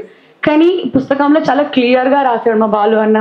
ఒక మేల్ ఈగోని పక్కన పెట్టి ఒక సైన్స్ స్టూడెంట్గా ఒక అవేర్నెస్ క్రియేట్ చేయాల్సిన రెస్పాన్సిబిలిటీ మీద పెట్టుకొని ఈ పుస్తకంలో ఇలాంటి సైన్స్ని ఇన్వాల్వ్ చేసినందుకు ఐ మస్ట్ అప్రిషియేట్ యూ అన్న. I'm very proud of you. Even చాలామంది కవిత్వంలో మార్పులు చేర్పులు జరుపుతూ ఉంటాయి.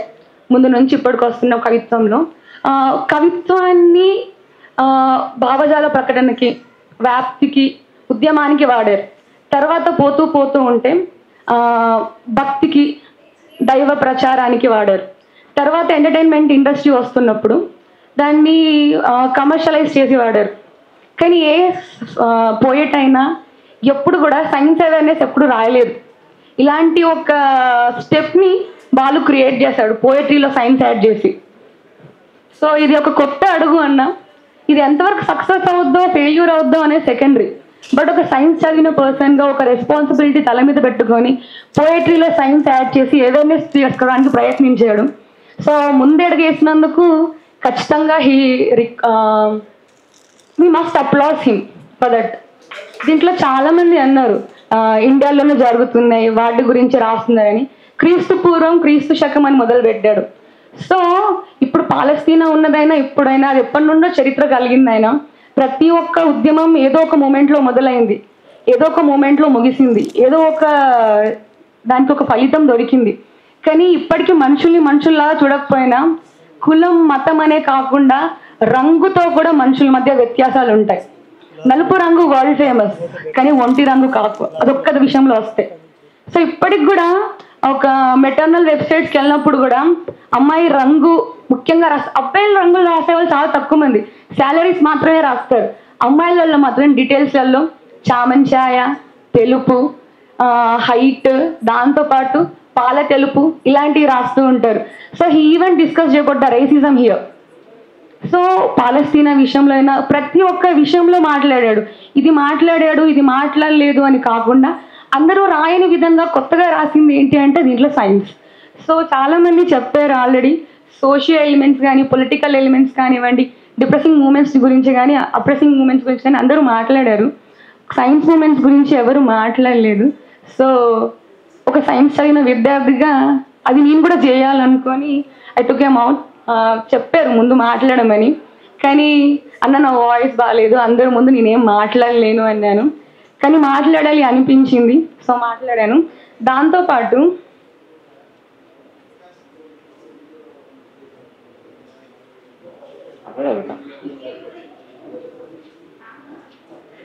సో నాకు నచ్చిన పోయితే చదివే స్వేచ్ఛ నాకు ఉందని నేను అనుకుంటున్నాను. సో బాలో అన్న చదవ కన్నా కూడా నా స్వేచ్ఛ నేను వినియోగించుకోవాలనుకుంటున్నాను ఖచ్చితంగా. సో దీంట్లో తెలుగు ఇంగ్లీష్లో రాశాడు మా అన్న. సో దీంట్లో రాసింది ఏంటంటే, dear Penny, I'm still stuck here, no space to walk, feeling this day slip by without thought. I look around. Will thoughts come or not? I must make space even in this crowded town where I sleep alone, yet feel you somehow. Yes? Maybe not. I should stay. As you once said, to leave for poetry. ఇందులో ఇది ప్రేమ లేఖ అని అనుకున్నాను చదివే ముందు, తర్వాత అర్థమైంది ఇది ఒక ఉద్యమ లేఖ అని. సో చాలామంది స్టేట్మెంట్ ఇస్తారు, మేబీ ఇది కాంట్రవర్షియల్ అవ్వచ్చు. సో ఇక్కడ ఉన్న పెద్దలు, if I'm wrong please correct me. So ప్రేమ ఉద్యమం రెండు ఒకటే అంటారు, కానీ నా వరకు ప్రేమ ఉన్న చోట ఉద్యమం ఉంటుందో ఉండదో నాకు తెలీదు. అన్ని సందర్భాల్లో ఉండాలి అని కూడా నేను అనుకోను, కానీ ఉద్యమం ఉన్న చోట ఖచ్చితంగా ప్రేమ ఉంటుంది. సో ప్రేమ అనేది ఉద్యమంలో హయ్యెస్ట్ హైరాకీ నా దృష్టిలో. సో దానికి మించిన అత్యుత్తమైన ప్యూరిటీ ఆఫ్ ఫామ్ అనేది ఇంకెక్కడ ఉంటుందని నేను ఫీల్ అవుతాను. సో నువ్వు నమ్ముకున్న ఫిలాసఫీ అంటే ప్రేమించిన వాళ్ళ దగ్గర మనం చాలా అన్ఫిల్టర్గా ఉంటాం, ఎందుకంటే 24 hours వాళ్ళతో టైం స్పెండ్ చేస్తాం కాబట్టి రఫ్స్టిక్ పాజిటివ్ సైడ్ నెగిటివ్ సైడ్ అన్నీ కనబడతాయి. సో మనతో ఎవరితో నటించినా ఎక్కువసేపు వాళ్ళతో నటించలేదు. సో అందులో రాసింది అవన్నీ రాశాక last dialogue, I should stay just as you once said to live for poetry. So నేను పోయిట్రీ కోసమే బ్రతకాలి నువ్వు చెప్పినట్టుగా అండి. అంటే తను ఎంత బాగా తను నమ్ముకున్న సిద్ధాంతాల మీద నిలబడి ఉంటే ఆ అమ్మాయి అంత పెద్ద మాట అనాలి అని రాసావు కదా.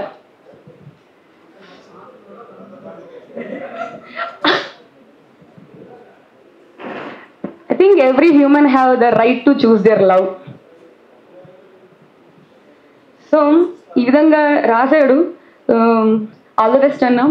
ఫర్దర్గా ఇంకా సైన్స్ని ఇంకా అద్భుతంగా రాస్తాం.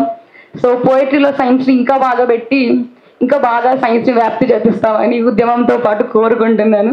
Thank you so much.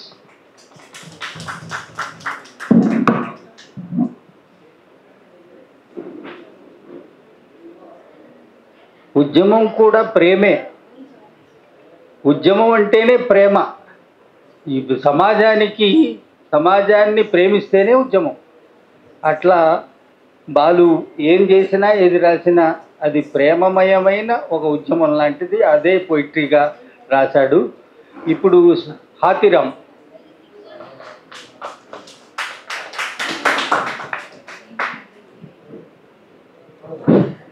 Good evening. అయితే నార్మల్గా ప్రజెంట్ సొసైటీలో ఒకటి ఉంది ఏంటంటే సైన్స్ స్టూడెంట్ సొసైటీ దిక్కు ఆలోచించరు, సొసైటీ దిక్కు థింక్ చేయరని. కానీ మేము ఈనంగా సొసైటీ గురించి మాట్లాడతాం, సొసైటీ గురించి రాస్తాం, సొసైటీ గురించి కొట్లాడతాం అనుకుంటా సోషల్ సైంటిస్ట్లో అవుతామంటూ వచ్చింది బాలు. అయితే తను మైక్రోస్కోప్ కింద ఉన్న మైక్రోబ్స్ కానీ బ్యాక్టీరియాస్ని చూసినట్టే మైక్రోస్కోప్ని సమాజం మైక్రోస్కోప్ కింద సమాజాన్ని చూసిండు. తను చూడడమే కాదు, తనతో పాటు మనందరినీ చూపిస్తున్నాడు. యాక్చువల్గా అసలు ఏం చూస్తున్నాడు, చూపిస్తున్నాడు, తనేం చూసిండు అనేది ఏంటంటే, యాజ్ ఎ సైన్స్ స్టూడెంట్గా మేము బఫర్ సొల్యూషన్ గురించే మాకు కాదు, బఫర్ సొల్యూషనే మాకు కాదు, బఫర్ జోన్లో చనిపోయే రోడ్డున పడే బతుకుల గురించి మేము మాట్లాడతామంటుండు. యాజ్ ఎ సైన్స్ స్టూడెంట్గా మానవ పరిణామ క్రమాన్నే కాదు, మనిషి వైపు మేము నిలబడతాం, మానవత్వం వైపు మేము నిలబడతాం, మానవ పరిణామ క్రమాన్ని చెప్పడమే కాదు మానవత్వం తరపున నిలబడతాం అని చెప్తుండు. మనం మన రోజువారీ డైలీ లైఫ్లో ఎన్నో చూస్తుంటాం జీవితాలు. అది మన ఇక్కడ చుట్టూ జరిగే కులం పేరుతోటి, మతం పేరుతోటి కావచ్చు, లేకపోతే ప్రాంతాలు దాటి కావచ్చు, ఎన్నో నానా రకాల హింస జరుగుతుంది. ఏదో మన పనులలో పడి వాటిని పట్టించుకోకపోవడమో, లేదంటే మనకెందుకు అనుకొని ఆగిపోవడమో, అటువంటి విషయాలన్నింటినీ ఆ మైక్రోస్కోప్ కింద పెట్టి మనకు చూపిస్తున్నాడు. అయితే ఈ జరుగుతున్న సమాజంలో జరుగుతున్న ఏదైతే విధ్వంసం ఉందో ఆ విధ్వంసాన్ని మనకు చూపిస్తున్నాడు. ఆ విధ్వంసాన్ని చూసిన మనం ఎటువైపు నిలబడాలి, ఆ మనుషులుగా మనం ఎటువైపు నిలబడాలి అనేది తన సూక్ష్మజీవి ద్వారా మనకు ఒక బాధ్యత అనే ఒక ప్రశ్నని మన మీదకి ఇస్తున్నాడు. ధన్యవాదాలు నాకు ఈ అవకాశం ఇచ్చింది.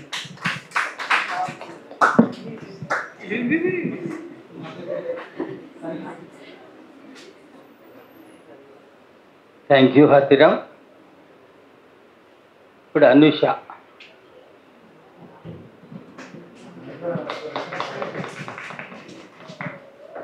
అందరికీ శుభ సాయంత్రం. నాకు ఫస్ట్ బాలు ఒక బుక్ ఈవెంట్లో పరిచయం అండ్ బాలు ఎప్పుడు మాట్లాడినా క్యాజువల్, అంటే ఎప్పుడు నేను ఫస్ట్ తన పోయిటరీ చూసింది ఏంటంటే ఒక ప్రేమ కవిత్వం ఇలా రాస్తాడు అని బుక్ నా చేతికి వచ్చిన తర్వాతే నాకు తెలిసింది ఇలా రాయగలడు అని. ఫస్ట్ బుక్ ఈ బుక్ అన్నప్పుడు నలుపు అనే హెడ్డింగ్తో నేను చూశాను. నలుపు అన్నప్పుడు నాకేం స్ట్రక్ అయిందంటే ఓకే ఏదో ఒక నిరసనం తెలుపబోతున్నాడేమో జరుగుతున్న విషయాల గురించి అని చెప్పేసి అనుకున్నా. తర్వాత తీరా చూస్తే మళ్ళీ సూక్ష్మజీవి మైక్రో ఆర్గానిజం అని పెట్టేశారు. ఏముంటుంది బుక్లో, ప్రేమ కవిత్వమే ఉంటుందేమో, ఎందుకంటే నేను ఫస్ట్ చూసింది అదే కదా అని చెప్పేసి తర్వాత మళ్ళీ పాలస్తీనా కోసం రాసినప్పుడు ఓకే ఈ కోణంలో కూడా ఆలోచిస్తాడు అన్న కాన్సెప్ట్ నాకు వచ్చిందనమాట. నేను బుక్లో చదివినంత వరకు నేను మా ఫాదర్ లైఫ్ని చూశానని చెప్పాలి, ఎందుకంటే మా డాడీ ఒక ఫార్మర్ అన్నమాట. మేము చెప్పలేము కొన్ని కుల వృత్తులు అనేవి నాశనం అవుతున్నాయని కొన్ని మాటలు రాశాడు. ఉరితాళ్ళే ఊయలై ఊగిన మేడలను, అంటే అభివృద్ధి అప్డేట్ అవుతున్న జీవితాల్లో అన్ని కరువులు అవుతున్నాయి, వాటిని పట్టించుకోకుండా మనం ప్రకృతి నాశనాన్ని మనం అభివృద్ధి అనే పేరు పెట్టుకుంటున్నామని చెప్తున్నాడు. అండ్ ఇంకొకటి యాజ్ ఏ కంప్యూటర్ సైన్స్ స్టూడెంట్గా మైరా అనే కవిత నాకు బాగా నచ్చింది, ఎందుకంటే నాకు కూడా అనిపించింది నేను కూడా ఆర్టిఫిషియల్ ఇంటెలిజెన్స్ లాగా ఒక రోబోట్ లాగా మారిపోతే బాగుండు, ఎందుకు ఈ కుల వివక్షతని మత వివక్షతని నేను ఎదుర్కోవాలి అన్న కాన్సెప్ట్లో నాకు అనిపించింది అనమాట. ఎందుకంటే నిరసన ఎప్పుడు నిరాశనే అనే ఒక మాట రాస్తాడు అనమాట. బతుకు నిషేధం అనే ఒక పోయిటరీ ఉంటుంది. మార్క్స్ని ఆలోచనల్ని అందరూ తుడిచిపెట్టుకుపోతున్నారు. అంబేద్కర్ పులే మీరు మాటల్లోనే ఉన్నారు తప్ప ఇక్కడ నిరసన ఎప్పుడు నిరాశగానే కొనసాగుతుందన్న మాటకి 75 years అవుతుంది మనకి ఫ్రీడమ్ని మనం అనుభవిస్తున్నాం ఇండిపెండెన్స్గా. అవును, ఇప్పటికి కూడా నిరసన అనేది ఒక నిరాశగానే ఉందని నేను కూడా అనుకుంటాను. ఇంకొక విషయం ఏంటంటే ఇండ్లు కిరాయికి ఇవ్వబడితే ఓన్లీ ఫర్ వెజిటేరియన్స్, అది చూసినప్పుడు ఎంత నవ్వానంటే ఓన్లీ ఫర్ వెజిటేరియన్స్ ఏంటి అసలు, ఇల్లు కిరాయికి కావాలంటే ఏదో ఒక సోకాల్డ్ ఈ ఫెసిలిటీస్ ఉండాలని చెప్తాం కానీ ఓన్లీ ఫర్ వెజిటేరియన్స్ ఏంటి అన్నప్పుడు మేము ఇళ్ళ కోసం మా దగ్గర ఉన్న సర్చ్ చేసినప్పుడు ఓన్లీ ఫర్ వెజిటేరియన్స్ అని పెట్టుకుంటారా అని ఒక డౌట్ వచ్చింది అన్నమాట. అందరి జీవితాల గురించి రాశాడు, పాలస్తీనా కోసం రాశాడు, అన్ని సంఘటనలను మనకు గుర్తు చేశాడు. కారం చెడు గురించి కావచ్చు, చుండూరు గాయాల గురించి కావచ్చు, అన్నిటి గురించి తను, ఎందుకంటే తన మైక్రోస్కోప్లో పెట్టి ప్రతి అణువులో ఒక జీవితం ఉంటుంది, కానీ మనమే అభివృద్ధి అని చెప్పి పొల్యూట్ చేసి ఈ భూమిని మనమే నాశనం చేస్తున్నాం, దాన్నే మనం అభివృద్ధి అనుకొని ఉన్నాం. కానీ ఆ ప్రకృతి విలయం వచ్చినప్పుడు ఆ నాశనం అయ్యేది మనమే అని మనకు తెలిసినా కూడా మేము చెయ్యలేదు తప్పు, ఆ దేవుడు చేశాడని దాని మీద నెట్టేస్తాం ఖచ్చితంగా. ఇంకా ఇలానే మంచి పోయిటరీ రాయాలని, ఇలాగే సమాజం గురించి సైన్స్ గురించి అన్ని రాయాలని మాకు కూడా అన్ని ఆలోచన. చాలా ఇంటెలెక్చువల్గానే మాట్లాడతాడు, మాట్లాడినప్పుడు కూడా అంత కనిపించదు, అప్పుడప్పుడు మాత్రమే మాట్లాడతాడు. ఇలానే రాయాలని కోరుకుంటున్నాను.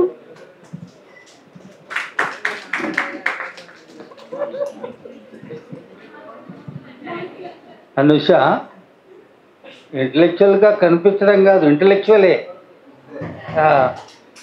సో సమాజం గురించి ఆలోచిస్తున్నాడంటేనే ఇంటలెక్చువల్ అని.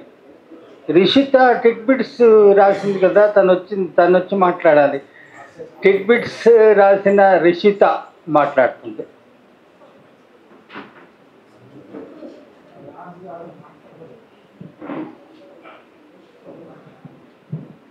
హాయ్ అందరికీ.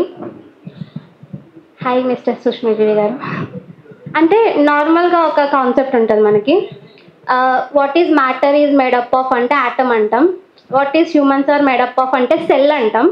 అంటే అన్ని సూక్ష్మం నుంచి వస్తుంది, మనకి ఏదైనా కావాలంటే అక్కడ నుంచే వెతుక్కోవాలి, లేకపోతే దొరకదు. మనమైన ఏదైనా సరే everything is made up of atoms and cell, ప్రతి ఒక్కటి ఒక మైక్రోని. నాకు ఆ పేరు పెట్టడం చాలా బాగా నచ్చింది, బికాజ్ మనకు చిన్న చిన్న డీటెయిలింగ్స్ కానీ ఏదైనా సరే నీకు ఏది ఇష్టం అంటే నాకు సూక్ష్మమే ఇష్టం. లోపల ఏముంది, లోతైంది ఏంటి, అసలు what it is made up of, ఎక్కడి నుంచి వచ్చింది అనేది చాలా ఇంపార్టెంట్. సో నాకు చాలా నచ్చింది. ఇందులో ప్రతి ఒక్క దాని గురించి ఉంది, అది ఇది సొసైటీ మనము అన్నీ ఉన్నాయి, ఒకదాన్ని చెప్పడానికి ఏం లేదు. కంగ్రాచులేషన్స్, అంత ఇదే చెప్పాలి. Thank you.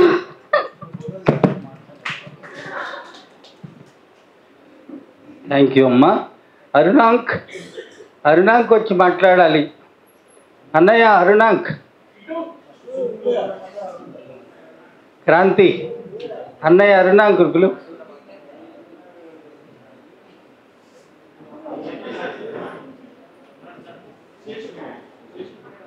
పబ్లిషర్ శేషు మాట్లాడాలి. అన్నయ్య అరుణాంక్.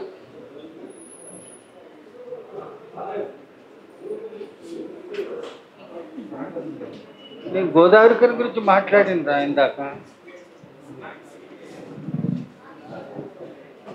Thank you. కవిత్వం అంటే చిన్నప్పుడు ఏదో శ్రీశ్రీ మహాప్రస్థానం మన త్రివిక్రమ్ శ్రీనివాస్ చెప్పినట్టు శబ్దరత్నాకరం మా ఇంట్లో ఉండేది, మేము కూడా అట్లా చదువుతున్నాం.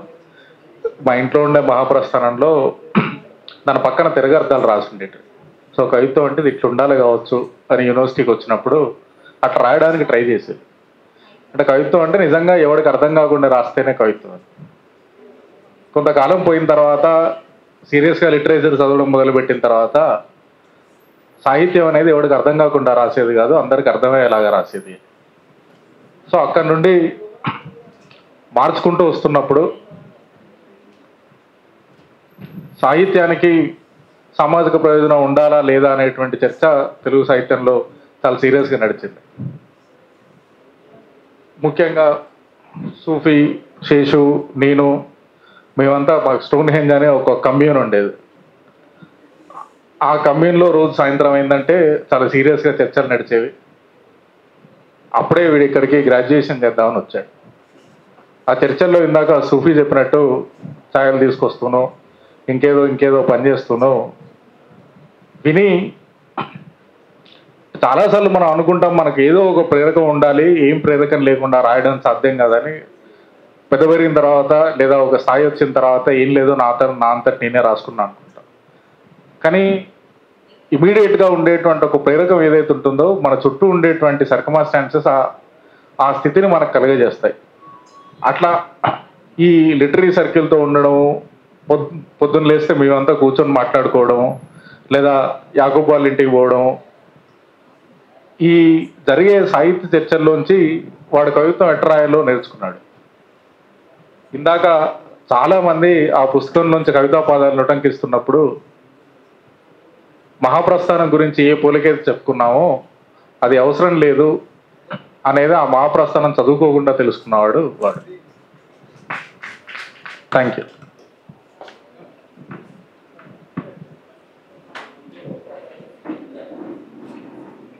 ప్రౌడ్ బ్రదర్, ఇంకొక బ్రదర్ లాంటి క్రాంతి వచ్చి మాట్లాడాలి.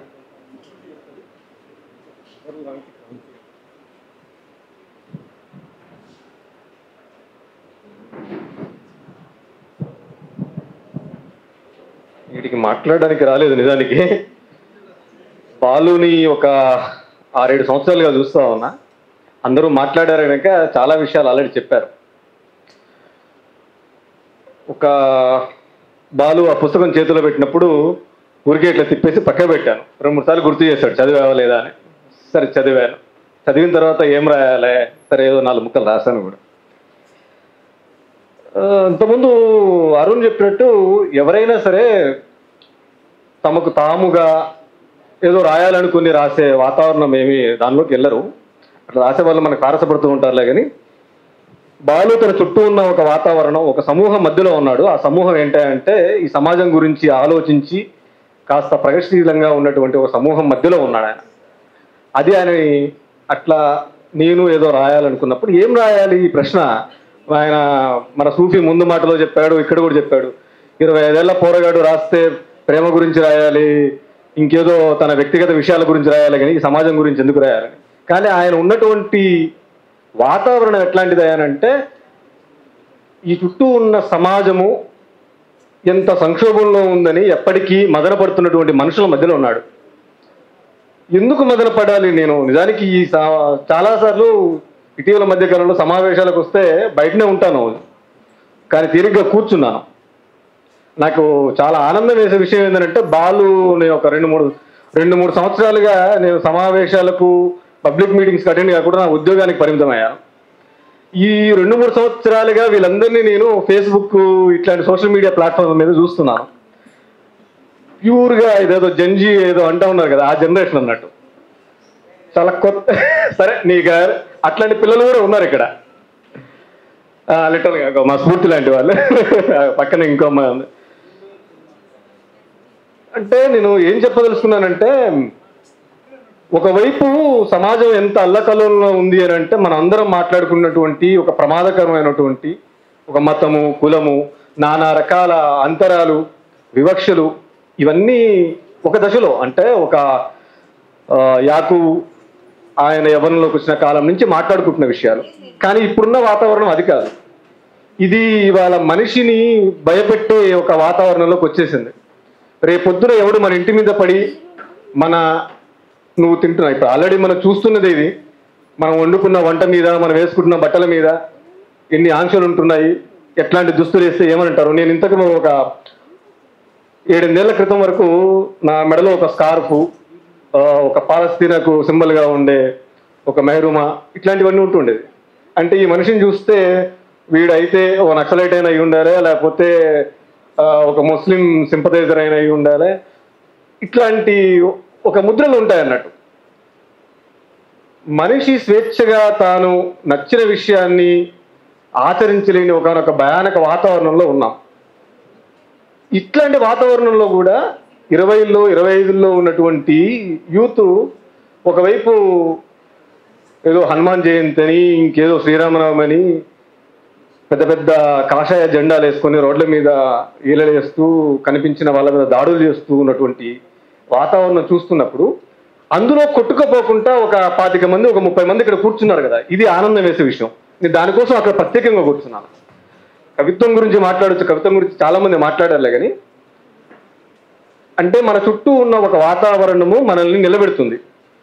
అయితే అది కేవలం ఆరంభం మాత్రమే. నిలబడిన తర్వాత 4 రోజుల తర్వాత నువ్వు ఇటువైపు నడవమని ఎవడు ఇంకా వేలు పట్టుకొని నేను తీసుకెళ్ళాడు. నిలబడతావా లేదా అనేది నీ మీద డిపెండ్ అయి ఉంటుంది. నేను రాసినప్పుడు చెప్పాను, ఇంతకుముందు యాకూబ్ చెప్పిన విషయాన్ని, సాహిత్యంలోకి వచ్చేటప్పుడు ఏవో కొద్ది ప్రభావాలు ఉంటాయి, కానీ అందులోకి ప్రవేశించిన తర్వాత తనదైన ఒక ముద్రని వేసుకోవడం అనేది అవసరము. ఆయన తొలి సంకలనంలోనే ఆ ముద్రను వేశాడని చెప్పాను. అది మిగతా వాళ్ళందరూ కూడా ప్రస్తావించారు. అది ఫస్ట్ నువ్వు ఒకరి ఇంప్రెషన్లో ఉన్నావా లేవా అనేదాన్ని నిన్ను బయటపడేసింది ఆటోమేటిక్గా. మొదటి పుస్తకంలోనే బాలు ఒక కవిగా ఎస్టాబ్లిష్ అయ్యాడు అని నేను చెప్పదలుచుకున్నాను. దిద్దుకోవాల్సిన చిన్న చిన్న విషయాలు ఉన్నాయి. వాటన్నిటికంటే ముఖ్యమైనది ఏంటంటే మనిషి వైపు నిలబడి, మంచి వైపు నిలబడి ఒక ప్రగతిశీల సమాజం గురించి ఆలోచించడము, ఇదేదైతే ఉందో ఇది ఆహ్వానించదగింది. తను నిలబడమే కాదు, తన చుట్టూ ఉన్న నలుగురు స్నేహితులు ఉన్నారంటే మనం ఇట్లా మాట్లాడాలి, ఇట్లా రాయాలి, ఇట్లా ఆలోచించాలి అని నలుగురితో సంభాషణ జరుపుతాం కదా.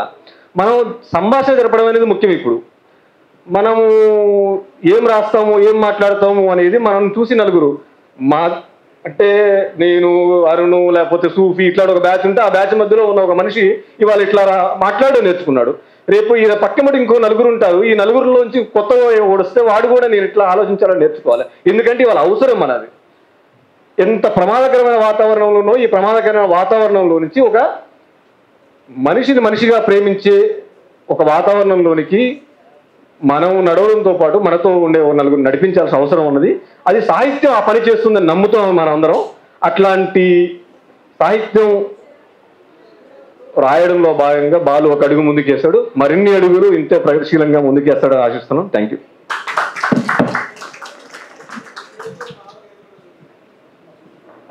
క్రాంతి, నీ అబ్జర్వేషన్స్ 100కి 100 పాళ్ళు నిజం.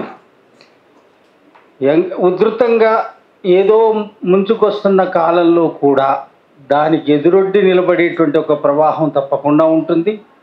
తప్పకుండా ఒక ఆల్టర్నేటివ్ అనేటువంటి వేవ్ తప్పనిసరిగా ఉంటుంది. అది కొత్త వేవ్. ఆ వేవ్కి సాక్ష్యం ఇదంతా. ఆ దశలో అటువంటి పరిస్థితుల్లో ఉన్న మనం నూనూగు మీసాల నూట్న యవ్వనుడు అయిన బాలు మొత్తం అబ్జర్వ్ చేస్తున్నాడు. ఎక్కడ ఏం జరుగుతుంది, ఏమిటి. తను చెప్పకనే తనతో మాట్లాడింది, ఎన్ని గంటలు మాట్లాడింది లేదు. పోయిట్రీలో అదంతా వినిపిస్తున్నది, అదంతా రికార్డు చేస్తున్నాడు. తను అట్లా ఆలోచిస్తున్నాడు. బాలు అగ్నివేశ్ అనేటువంటి వాడు ఒక్కడు కాదు. బాలు అగ్నివేశ్ అనేటువంటి వాళ్ళు కొన్ని లక్షల మంది ప్రతీకగా బాలు అగ్నివేశి వాళ్ళ కవిగా మన ముందు ఉన్నాడు. సో ఇట్లా లక్షల మంది, ఒక్కొక్కరికి 1,00,000 మోడల్స్గా అటువంటి వాళ్ళు ఉన్నారని మనం అనుకోవలసినటువంటిది ఒక నిజాన్ని లేదా అంశాన్ని మనం గుర్తుపెట్టుకోవాలి. బాలు అగ్నివేశ్ అనేటువంటి వాడు ఒక్కడు కాడు. బాలు అగ్నివేశిలా ఆలోచిస్తున్న వాళ్ళు కొన్ని లక్షల మంది ఉన్నారు. అందులోంచి మనం ముందున్నవాడు బాలు అగ్నివేశ్. అది అతని పోయిట్రీ. అట్లా ఇతని కవితల్లో ఇంకా లైన్లు దొరుకుతున్నాయి, బోల్డని లైన్లు. బఫర్ జోన్ అని రాశారు. ప్రతి ఇల్లు ఇప్పుడు ఒక బఫర్ జోన్ లాగా అయిపోయింది. మొత్తం నగరం ఇప్పుడు ఒక ఏమన్నాడు అంగడిగా మారిపోయింది. ప్లాట్ ఫర్ సేల్, నగరపాలక సంస్థ, నాలాలు, చెరువులు, కబ్జాలు, ఇళ్ళు ఇప్పుడు బఫర్ జోన్. మన జీవితంలోకి బుల్డోజర్ అనే మాట ఎట్లా అయితే వచ్చిందో మన జీవితాల్లోకి అట్లానే బఫర్ జోన్ అనేటువంటిది కూడా వచ్చింది. మనం ఇంకా కొత్త పదాలు మన జీవితాల్లోకి వస్తున్నాయి. వాటిని అబ్జర్వ్ చేస్తున్న బాలు అగ్నివేశులు కూడా ఉన్నారు. దాన్ని చెబుతున్నటువంటి బాలు అగ్నివేశులు ఉన్నారు. అటువంటి బాలు అగ్నివేశం ఇక్కడి దాకా రావడానికి ఒక మూలం ఉన్నది. ఆ మూలం గోదావరి ఖని నుంచి వచ్చిన శంకర్ గారు, వాళ్ళ డాడీ శంకర్ గారు మాట్లాడాలి.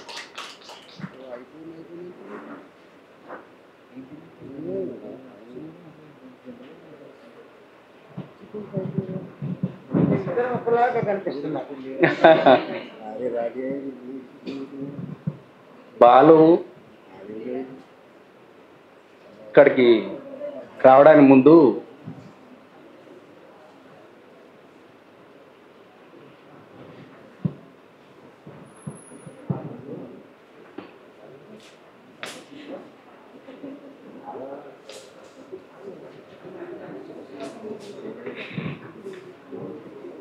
పోతే ఎట్లుంటుంది అనుకున్నాం. అసలు ఇద్దరే చాలనుకున్నాం.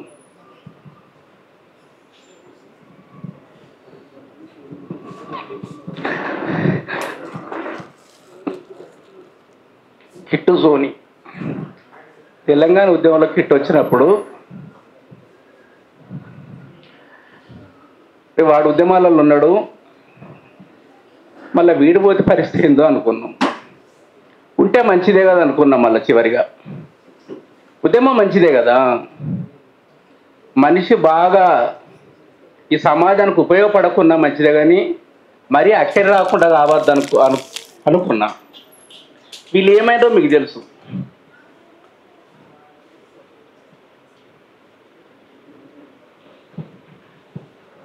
పెద్దోని సుపతి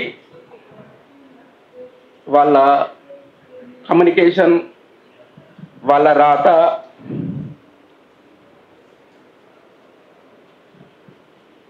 బాలు ఇంతటి వాడైండు. వాడు గొప్పన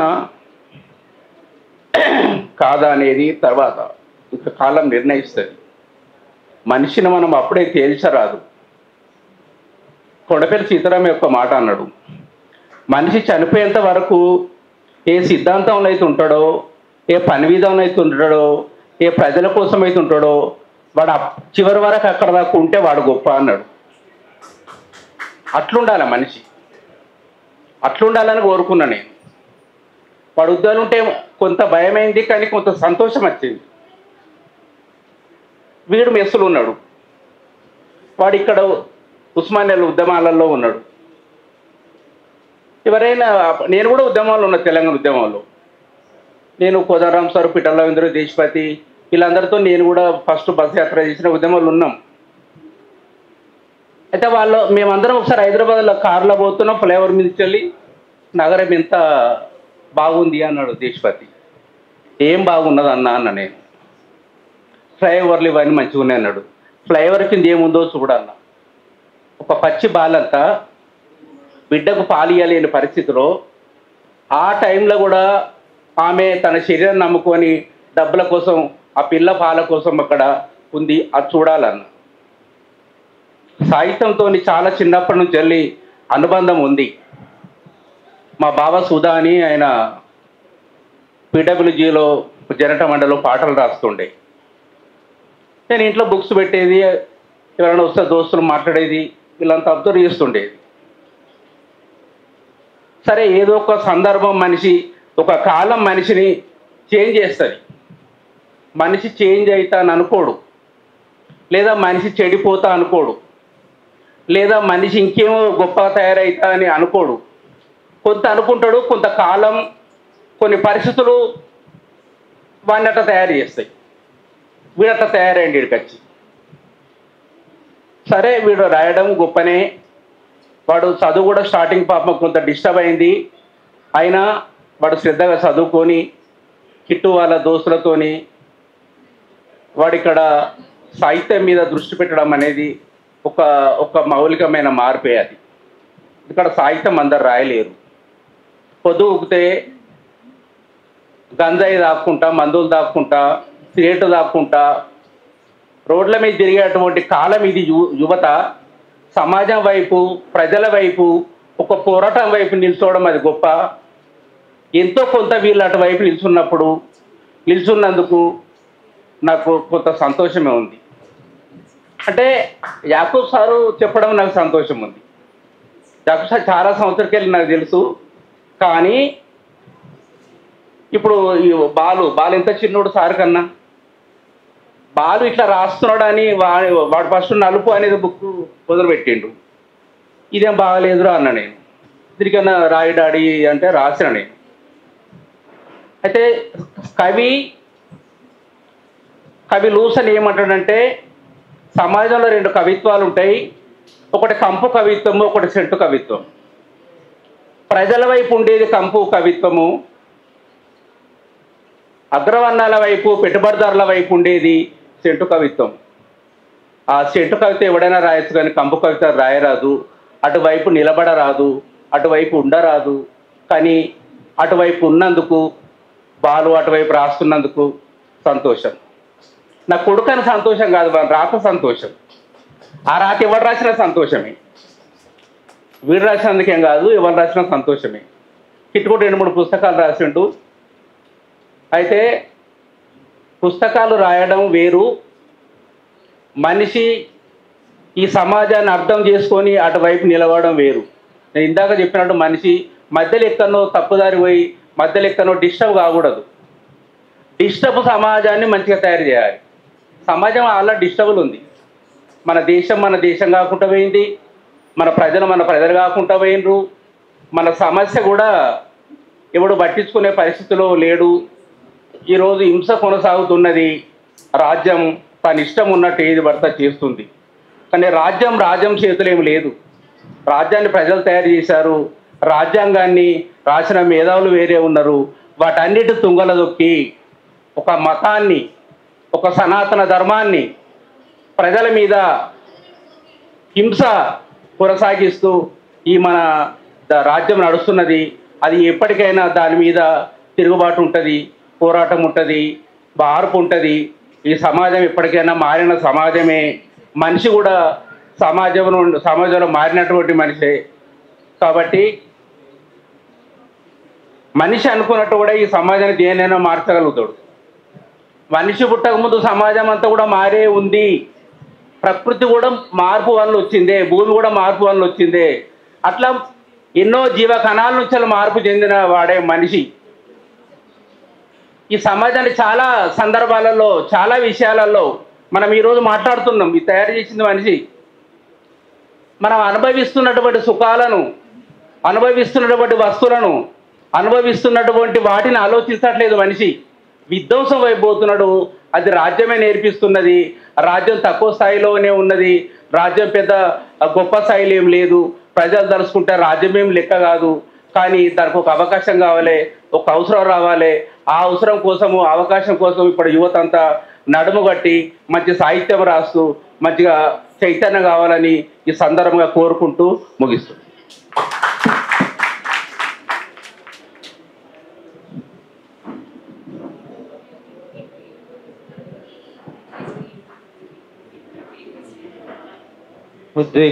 ఉద్వేగానికి లోనయ్యారు శంకర్ గారు. బాప్ హైతో ఐసా అనేట్టుగా మాట్లాడారు. ఈ పోస్టర్ని బాలు డాడీకి ఇస్తారు అంతేనా? చదువు చదువుతా. శంకర్ గారు రాసిన మాటల్ని పోస్టర్గా చేశారు. నాన్న మాట అని. ఆ నాన్న మాటని చదివి వినిపిస్తారు.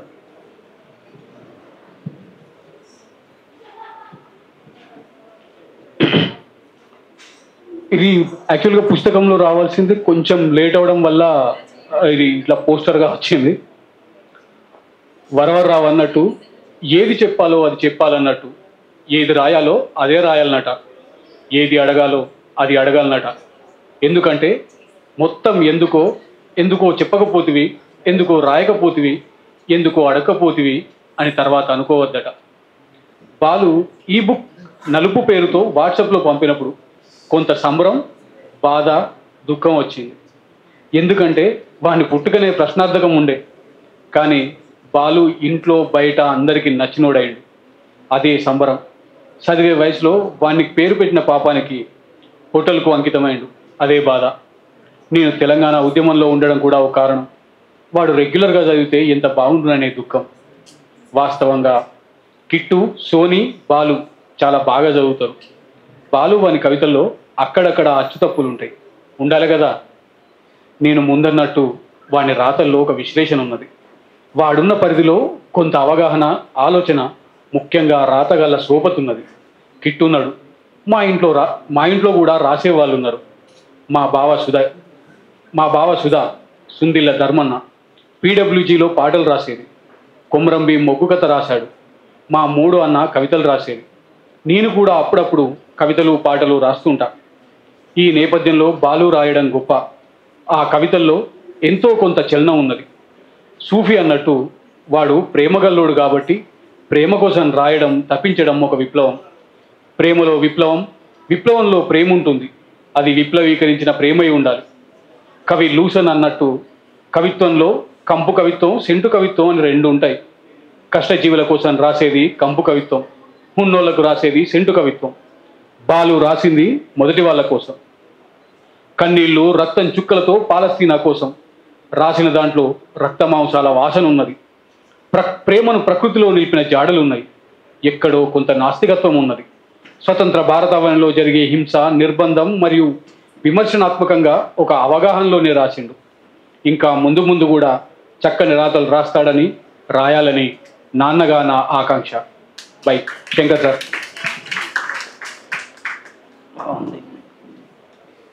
ఇప్పుడు రాజేశ్వర్ గారు మాట్లాడతారు.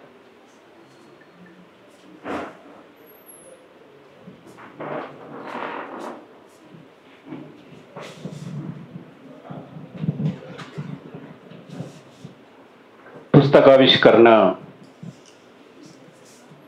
కార్యక్రమానికి విచ్చేసిన మీ అందరికీ పేరు పేరున శుభ సాయంకాలం.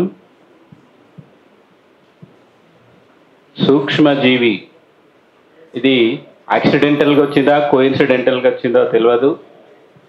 Is a student of microbiology. సూక్ష్మజీవి అని అంటే కంటికి కనబడని జీవులు, మైక్రో ఆర్గానిజం, మన కంటితో చూడలేని జీవులు. మరి వాడు అయితే నేను అనుకోవడం ఏంటంటే, ఈ బుక్లో వాడు ప్రస్తావించిన అంశాలు సూక్ష్మంగా పరిశీలించి ప్రతి అంశాన్ని ఒక అవగాహనతోని అర్థం చేసుకొని దాని లోపలికి వెళ్ళి పరిశీలించి రాశాడు. కాబట్టి దీనికి సూక్ష్మజీవి అని పేరు పెట్టాడని it is my personal opinion. So వీడు రాయడం నిజంగా గొప్పే. అడొక drop out.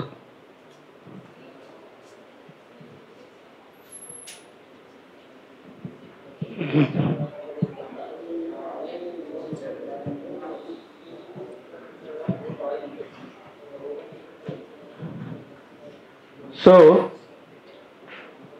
Mali, he pursued his education and he has come up to post-graduation level. That is happy thing for us. So ఏది ఏమైనా వాడిప్పుడే కవిగా నడక ప్రారంభించాడు. ఆ నడకను అలాగే కొనసాగిస్తాడని, దానికోసం వాడు చేయాల్సిన హోంవర్క్ అంతా చేయాలని, ఇందులో ఈ అక్షరాలు పొందుపరిచిన విధానం, ఆ పదాల పొందిక, అక్షరాల కూర్పు ఇంకా మెరుగుపడాలని, అది మెరుగుపడడానికి దానికి ఏమేమి అవసరమో దాన్ని వాడు సమకూర్చుకొని ఈ దారిలో సక్సెస్ కావాలని ఆశిస్తూ ఈ అవకాశం ఇచ్చిన మీ అందరికీ ధన్యవాదాలు. Thank you very much.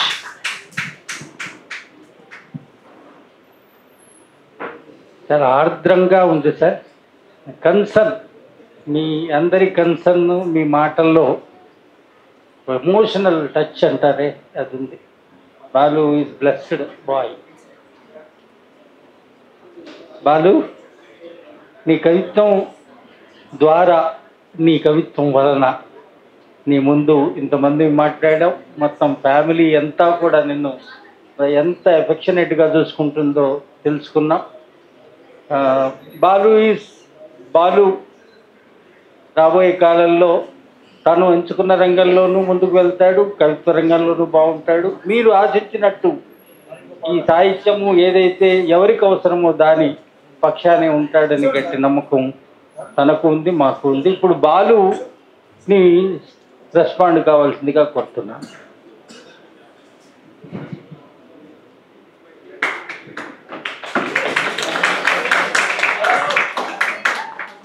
పిలవగానే సభకు వచ్చిన అందరికీ చాలా పెద్ద థ్యాంక్స్ అండ్ ప్రేమలు. బేసిక్గా నేను ఎప్పుడు సభలలో మాట్లాడలేదు, ఇదే ఫస్ట్ మాట్లాడడం కూడా. రాయడం వరకే ఆగిపోయాను, మాట్లాడడం ప్రారంభించలేదు, ఇక మీదట ప్రారంభించాలి. సో చదువు ఆపేసిన దగ్గర బేసిక్గా అక్షరాలు రాయడం అనేది మర్చిపోయాను నేను చాలా కాలం వరకు. సో ఆ మర్చిపోయింది మళ్ళీ నాకు ప్రారంభం అవ్వడానికి 7 సంవత్సరాలు పట్టింది. 7 సంవత్సరాలలో మనుషులను అర్థం చేసుకోవడం, మనుషులు మాట్లాడేది అర్థం చేసుకోవడం, మనుషులు ఎలా మాట్లాడుతున్నారు, మనుషులు లోపలికి ఎలా ఉంటారు, మనుషులు బయటికి ఎలా ఉంటారు, ఇంతగానో అర్థం చేసుకోగలిగినప్పుడే ఒక మనిషి రాయడం వైపు నుంచి ప్రయాణం కొనసాగిస్తాడు అని నేను అనుకుంటున్నాను. ఎందుకంటే నేను అలానే బయటకు వచ్చాను రాయడం దగ్గర నుంచి. సో ఓపెన్ 10th చేసినప్పుడు నాకు ఎక్కువ ఫ్రెండ్స్ సర్కిల్ ఎవ్వరు లేరు. సిటీకి ఇంటర్లో జాయిన్ అయినప్పుడు ఫ్రెండ్స్ సర్కిల్, అది కూడా వెళ్ళ మీద లెక్క పెట్టచ్చు. తర్వాత డిగ్రీ. సో ఇలా జనాలు పెరుగుతున్న క్రమంలో, ఫ్రెండ్స్ పెరుగుతున్న క్రమంలో నేను ఎలా మూవ్ అవ్వాలి అనేది కూడా నేను అప్పుడే నేర్చుకున్నా. అప్పటిదాకా తెలియదు నాకు. నేను స్కూల్ డ్రాప్ అవుట్, నాకు ఎక్కువగా మూమెంట్ కూడా ఎవరితో లేదు ఫ్రెండ్స్తోని. సో అలా జరుగుతున్న క్రమంలో సిటీకి రావడం 2018 డిగ్రీ కోసం వచ్చాను, government degree college Khairatabad. So ఇక్కడ చదువుతూ వీళ్ళందరూ సాహిత్యకారులు అప్పటికే అయిపోయారు. చాలా దుర్మార్గులు అనే పేరు కూడా మోసుకొని ఉన్నారు అప్పటికే వీళ్ళంతా. సో ఇంట్లో పుస్తకాలు ఉండేటివి, ఇంట్లో కూడా పుస్తకాలు ఉండేటివి, కానీ అవి ఎక్కువగా నేను చదవలేదు. నాకు చదివే టైం కూడా దొరికేది కాదు యాక్చువల్గా పనుల వల్ల. సో వీడికి వచ్చాక వీళ్ళను చూస్తూ, వీళ్ళ దగ్గర నుంచి నేర్చుకుంటూ, వీళ్ళు రాసేవి చదువుతూ, ఇంట్లో ఉన్న పుస్తకాలు చదువుతూ, మా దగ్గర ఇంట్లో సామాన్ల గిన్నెలు బట్టల కంటే పుస్తకాలు ఉంటాయి. ఇల్లు మొత్తం పుస్తకాలే. అది అక్కడైనా ఇక్కడైనా, ఇంట్లో అయినా ఇక్కడ హైదరాబాద్లో అయినా. సో పుస్తక ప్రపంచంలో ఉండడం వల్ల పుస్తకాలు అసలు చదివే కోణం ఒకటి ఉంటుంది. బేసిక్గా నార్మల్గా చదువుకుంటూ వెళ్ళిపోవచ్చు ఒక సెంటెన్స్ మొత్తం, అది చదువుకునే దాన్ని అర్థం చేసుకోవడం ఉంటుంది, దాన్ని ఎలా చదవాలి అనేది కూడా ఉంటుంది. కవిత్వాన్ని ఏదో చదివేస్తే ఒక సెంటెన్స్లో అయిపోదు. సో దాన్ని అర్థం చేసుకోవాలి. అర్థం చేసుకునే మెలకువలు నేను ఇక్కడ నేర్చుకున్నా వీళ్ళ మధ్యలో ఉంది. అది సూఫీ అయినా, శేషు అయినా, అర్నాక్లట్ అయినా, క్రాంతి అయినా, ఇంటికి వచ్చిపోయే జనాలు ఉంటుండే ఇంకా. సో అట్లా వచ్చిపోయే జనాలందరినీ లక్షలాది మంది జనాలు అనుకుంటూ పిలుస్తుండే వీళ్ళు. లక్షలాది మంది వచ్చిపోతుంటుండే అట్లా. సో అట్లా అదే వీళ్ళు బేసిక్గా ఇది ఇక్కడ దాకా రావడం, రాయడం, చదవడం ఏదైనా సరే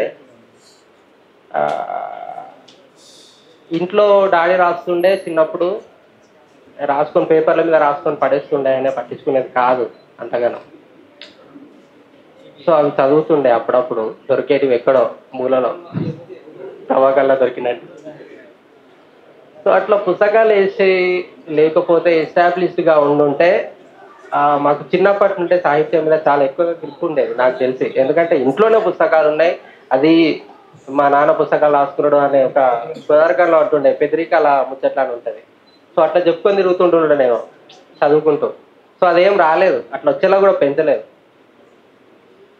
ఆ పెంచకపోవడం నాకు చాలా నచ్చదు. ఎందుకంటే నిన్ను నువ్వు ఎంత నార్మల్గా ఉంచుకోగలిగితే అంత మంచిది. అంత ఏషాలకు పెద్దరికాలకు పోతూ మాకు ఇది ఉంది అది ఉంది అని చెప్పుకొని తిరిగే పరిస్థితులు పిల్లలకి ఎప్పుడూ ఏర్పరచదు. ఏర్పరిస్తే వాళ్ళ కైండ్ ఆఫ్ ఈగో పిల్లలలో పెరిగిపోయి వాళ్ళు మన చేతులను దాటేసి ఎలా వెళ్ళిపోతారు అనేది కూడా చూడలేము. నేను అట్లా చాలా మందిని నా ఫ్రెండ్ సర్కిల్లో చూశాను. నేను అర్థం చేసుకోవడం రాదు పిల్లలకి, మాట్లాడడం రాదు. సో ఇవన్నీ పిల్లల్ని పెంచే విధానంలో పిల్లలు ఎటువైపు వెళ్తున్నారు అనేది కూడా ఉంటుంది. సో మనం తల్లిదండ్రులను చూసి నేర్చుకోవాలి చాలా మటుకు, వాళ్ళు ఎలా ఉన్నారు, వాళ్ళు ఎలా నేర్పిస్తున్నారు ఇది అనేది. సో వీళ్ళు ఎప్పుడు ఏం చెప్పలే, ఏది కావాలంటే అది తీసుకొచ్చి పెడుతుండే, తింటుండే, ఏది కావాలన్నా ఇస్తుండే, అంత ప్యాంపరింగ్. వీళ్ళిద్దరు అక్క కంటే అన్న కంటే ఎక్కువ ప్యాంపరింగ్ నేనే, చాలా తక్కువ దెబ్బలు కూడా నాకే దక్కాయి. అయినా కూడా నేను బద్మాష్ ఎక్కడ కాలేదు. అంటే ఎక్కువ ప్యాంపరింగ్ ఉండి ఆ ఈగోయిజం ఏడ లేకుండా పెరిగిన వాతావరణం ఉంది మొత్తం.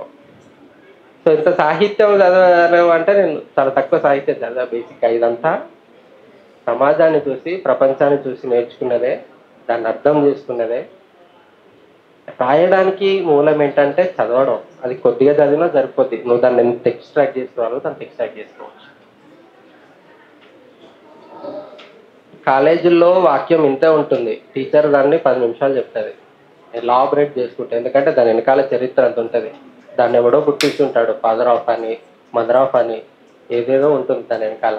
అదంతా ఎలాబరేట్ చేసుకున్నప్పుడు కూడా నువ్వు ఒక వాక్యం చదివితే ఆ వాక్యం ఏముంది అందులో అనేది కూడా నువ్వు అంతే ఎక్కువగా అంత డెప్త్గా అర్థం చేసుకోవాలి. సూక్ష్మజీవి అని పెట్టుకోవడానికి కారణం ఏంటంటే బికాజ్ ఆఫ్ సూక్ష్మజీవి నో వన్ కెన్ సర్వైవ్. నువ్వు తిన్నది అరగాలన్నా, నీకు ఆకలి కావాలన్నా, నువ్వు చచ్చిపోయినాక కుళ్ళిపోవాలన్నా నీకు అన్నిటికీ సూక్ష్మజీవి కావాలి. సో అందుకే ఆ సూక్ష్మజీవి లేకపోతే ఎవరు ఉండరు కాబట్టి నన్ను సూక్ష్మజీవిలో పెట్టేసుకున్నా. సో నువ్వు మైక్రోస్కోప్లో అంత తీక్షణంగా చూస్తున్నావు అనే దాన్ని వాడారు. నేను సీరియస్గా మనం ఎందుకు స్పందించొద్దు, ఎవరు స్పందించట్లేదు కదా. నా చుట్టూ సీరియస్గా ఒక 100 మంది ఉంటారు ఫ్రెండ్స్ ఓవరాల్గా. అందులో ఒక 5-10 మంది స్పందిస్తారు అంతే, మిగిలిన వాళ్ళు స్పందించరు. ఎందుకంటే డైలీ లైఫ్ వాళ్ళని అలా క్రియేట్ చేసేసింది. పొద్దున పనిలోకి పోవాలి, రావాలి, లేదా చదువుకోవాలి, ఇంటికి పోవాలి, ఫ్రెండ్స్ ఉంటారు, అంటే అంతే. ఫ్రెండ్స్ అందరికీ ఉంటారు, పనులకు అందరూ పోవాలి, అందరూ చదవాలి. దాంతోపాటు సమాజంలో జరుగుతున్నటువంటి విషయాలను కూడా నువ్వు అర్థం చేసుకోకపోతే దాని ద్వారా మన మీద పడే భారాన్ని మనమే భరించాల్సి వస్తుంది. సో ఇది చాలా పెద్ద విషయం. దేశంలో ఇప్పుడు జరుగుతున్నటువంటి మతాలు మారణ హోమాలు నా చిన్నప్పటి నుండి అన్నిగానే నేను చూడలేదు. రీసెంట్ టైంలో అంత పెరిగాయి. సో అందుకే మనం ఏం జరుగుతుంది అనేది స్పాంటేనియస్గా ప్రస్తుత కాలంలో చూస్తూ అబ్జర్వ్ చేస్తూ దాని మీద స్పందిస్తూ పోతే నీకు ఆ స్పందించే గుణం వచ్చినప్పుడు, స్పందించే అలవాటు వచ్చినప్పుడు ఆటోమేటిక్గా రాయడం వస్తుంది. రాయడాన్ని రాస్తూ రాస్తూ రాస్తూ ఫిల్టర్ చేసుకుంటూ పోతుంటే అప్పుడు స్పష్టత వస్తుంది. ఆ స్పష్టత ఇంకా నాకు పూర్తిగా రాలేదు అని నేను ఒప్పుకుంటున్నాను. ఇంకా చాలా నేర్చుకోవాలి, చాలా చదవాలి, ఇంకా చాలా రచనలు ఉన్నాయి, అవన్నీ పెండింగ్లో ఉన్నాయి, అన్ని పూర్తి చేయాలి. ఫైనల్గా ఇక్కడికి వచ్చిన అందరికీ థ్యాంక్ యూ. సభ ఇంతటితో ముగిస్తున్నాం. చివరి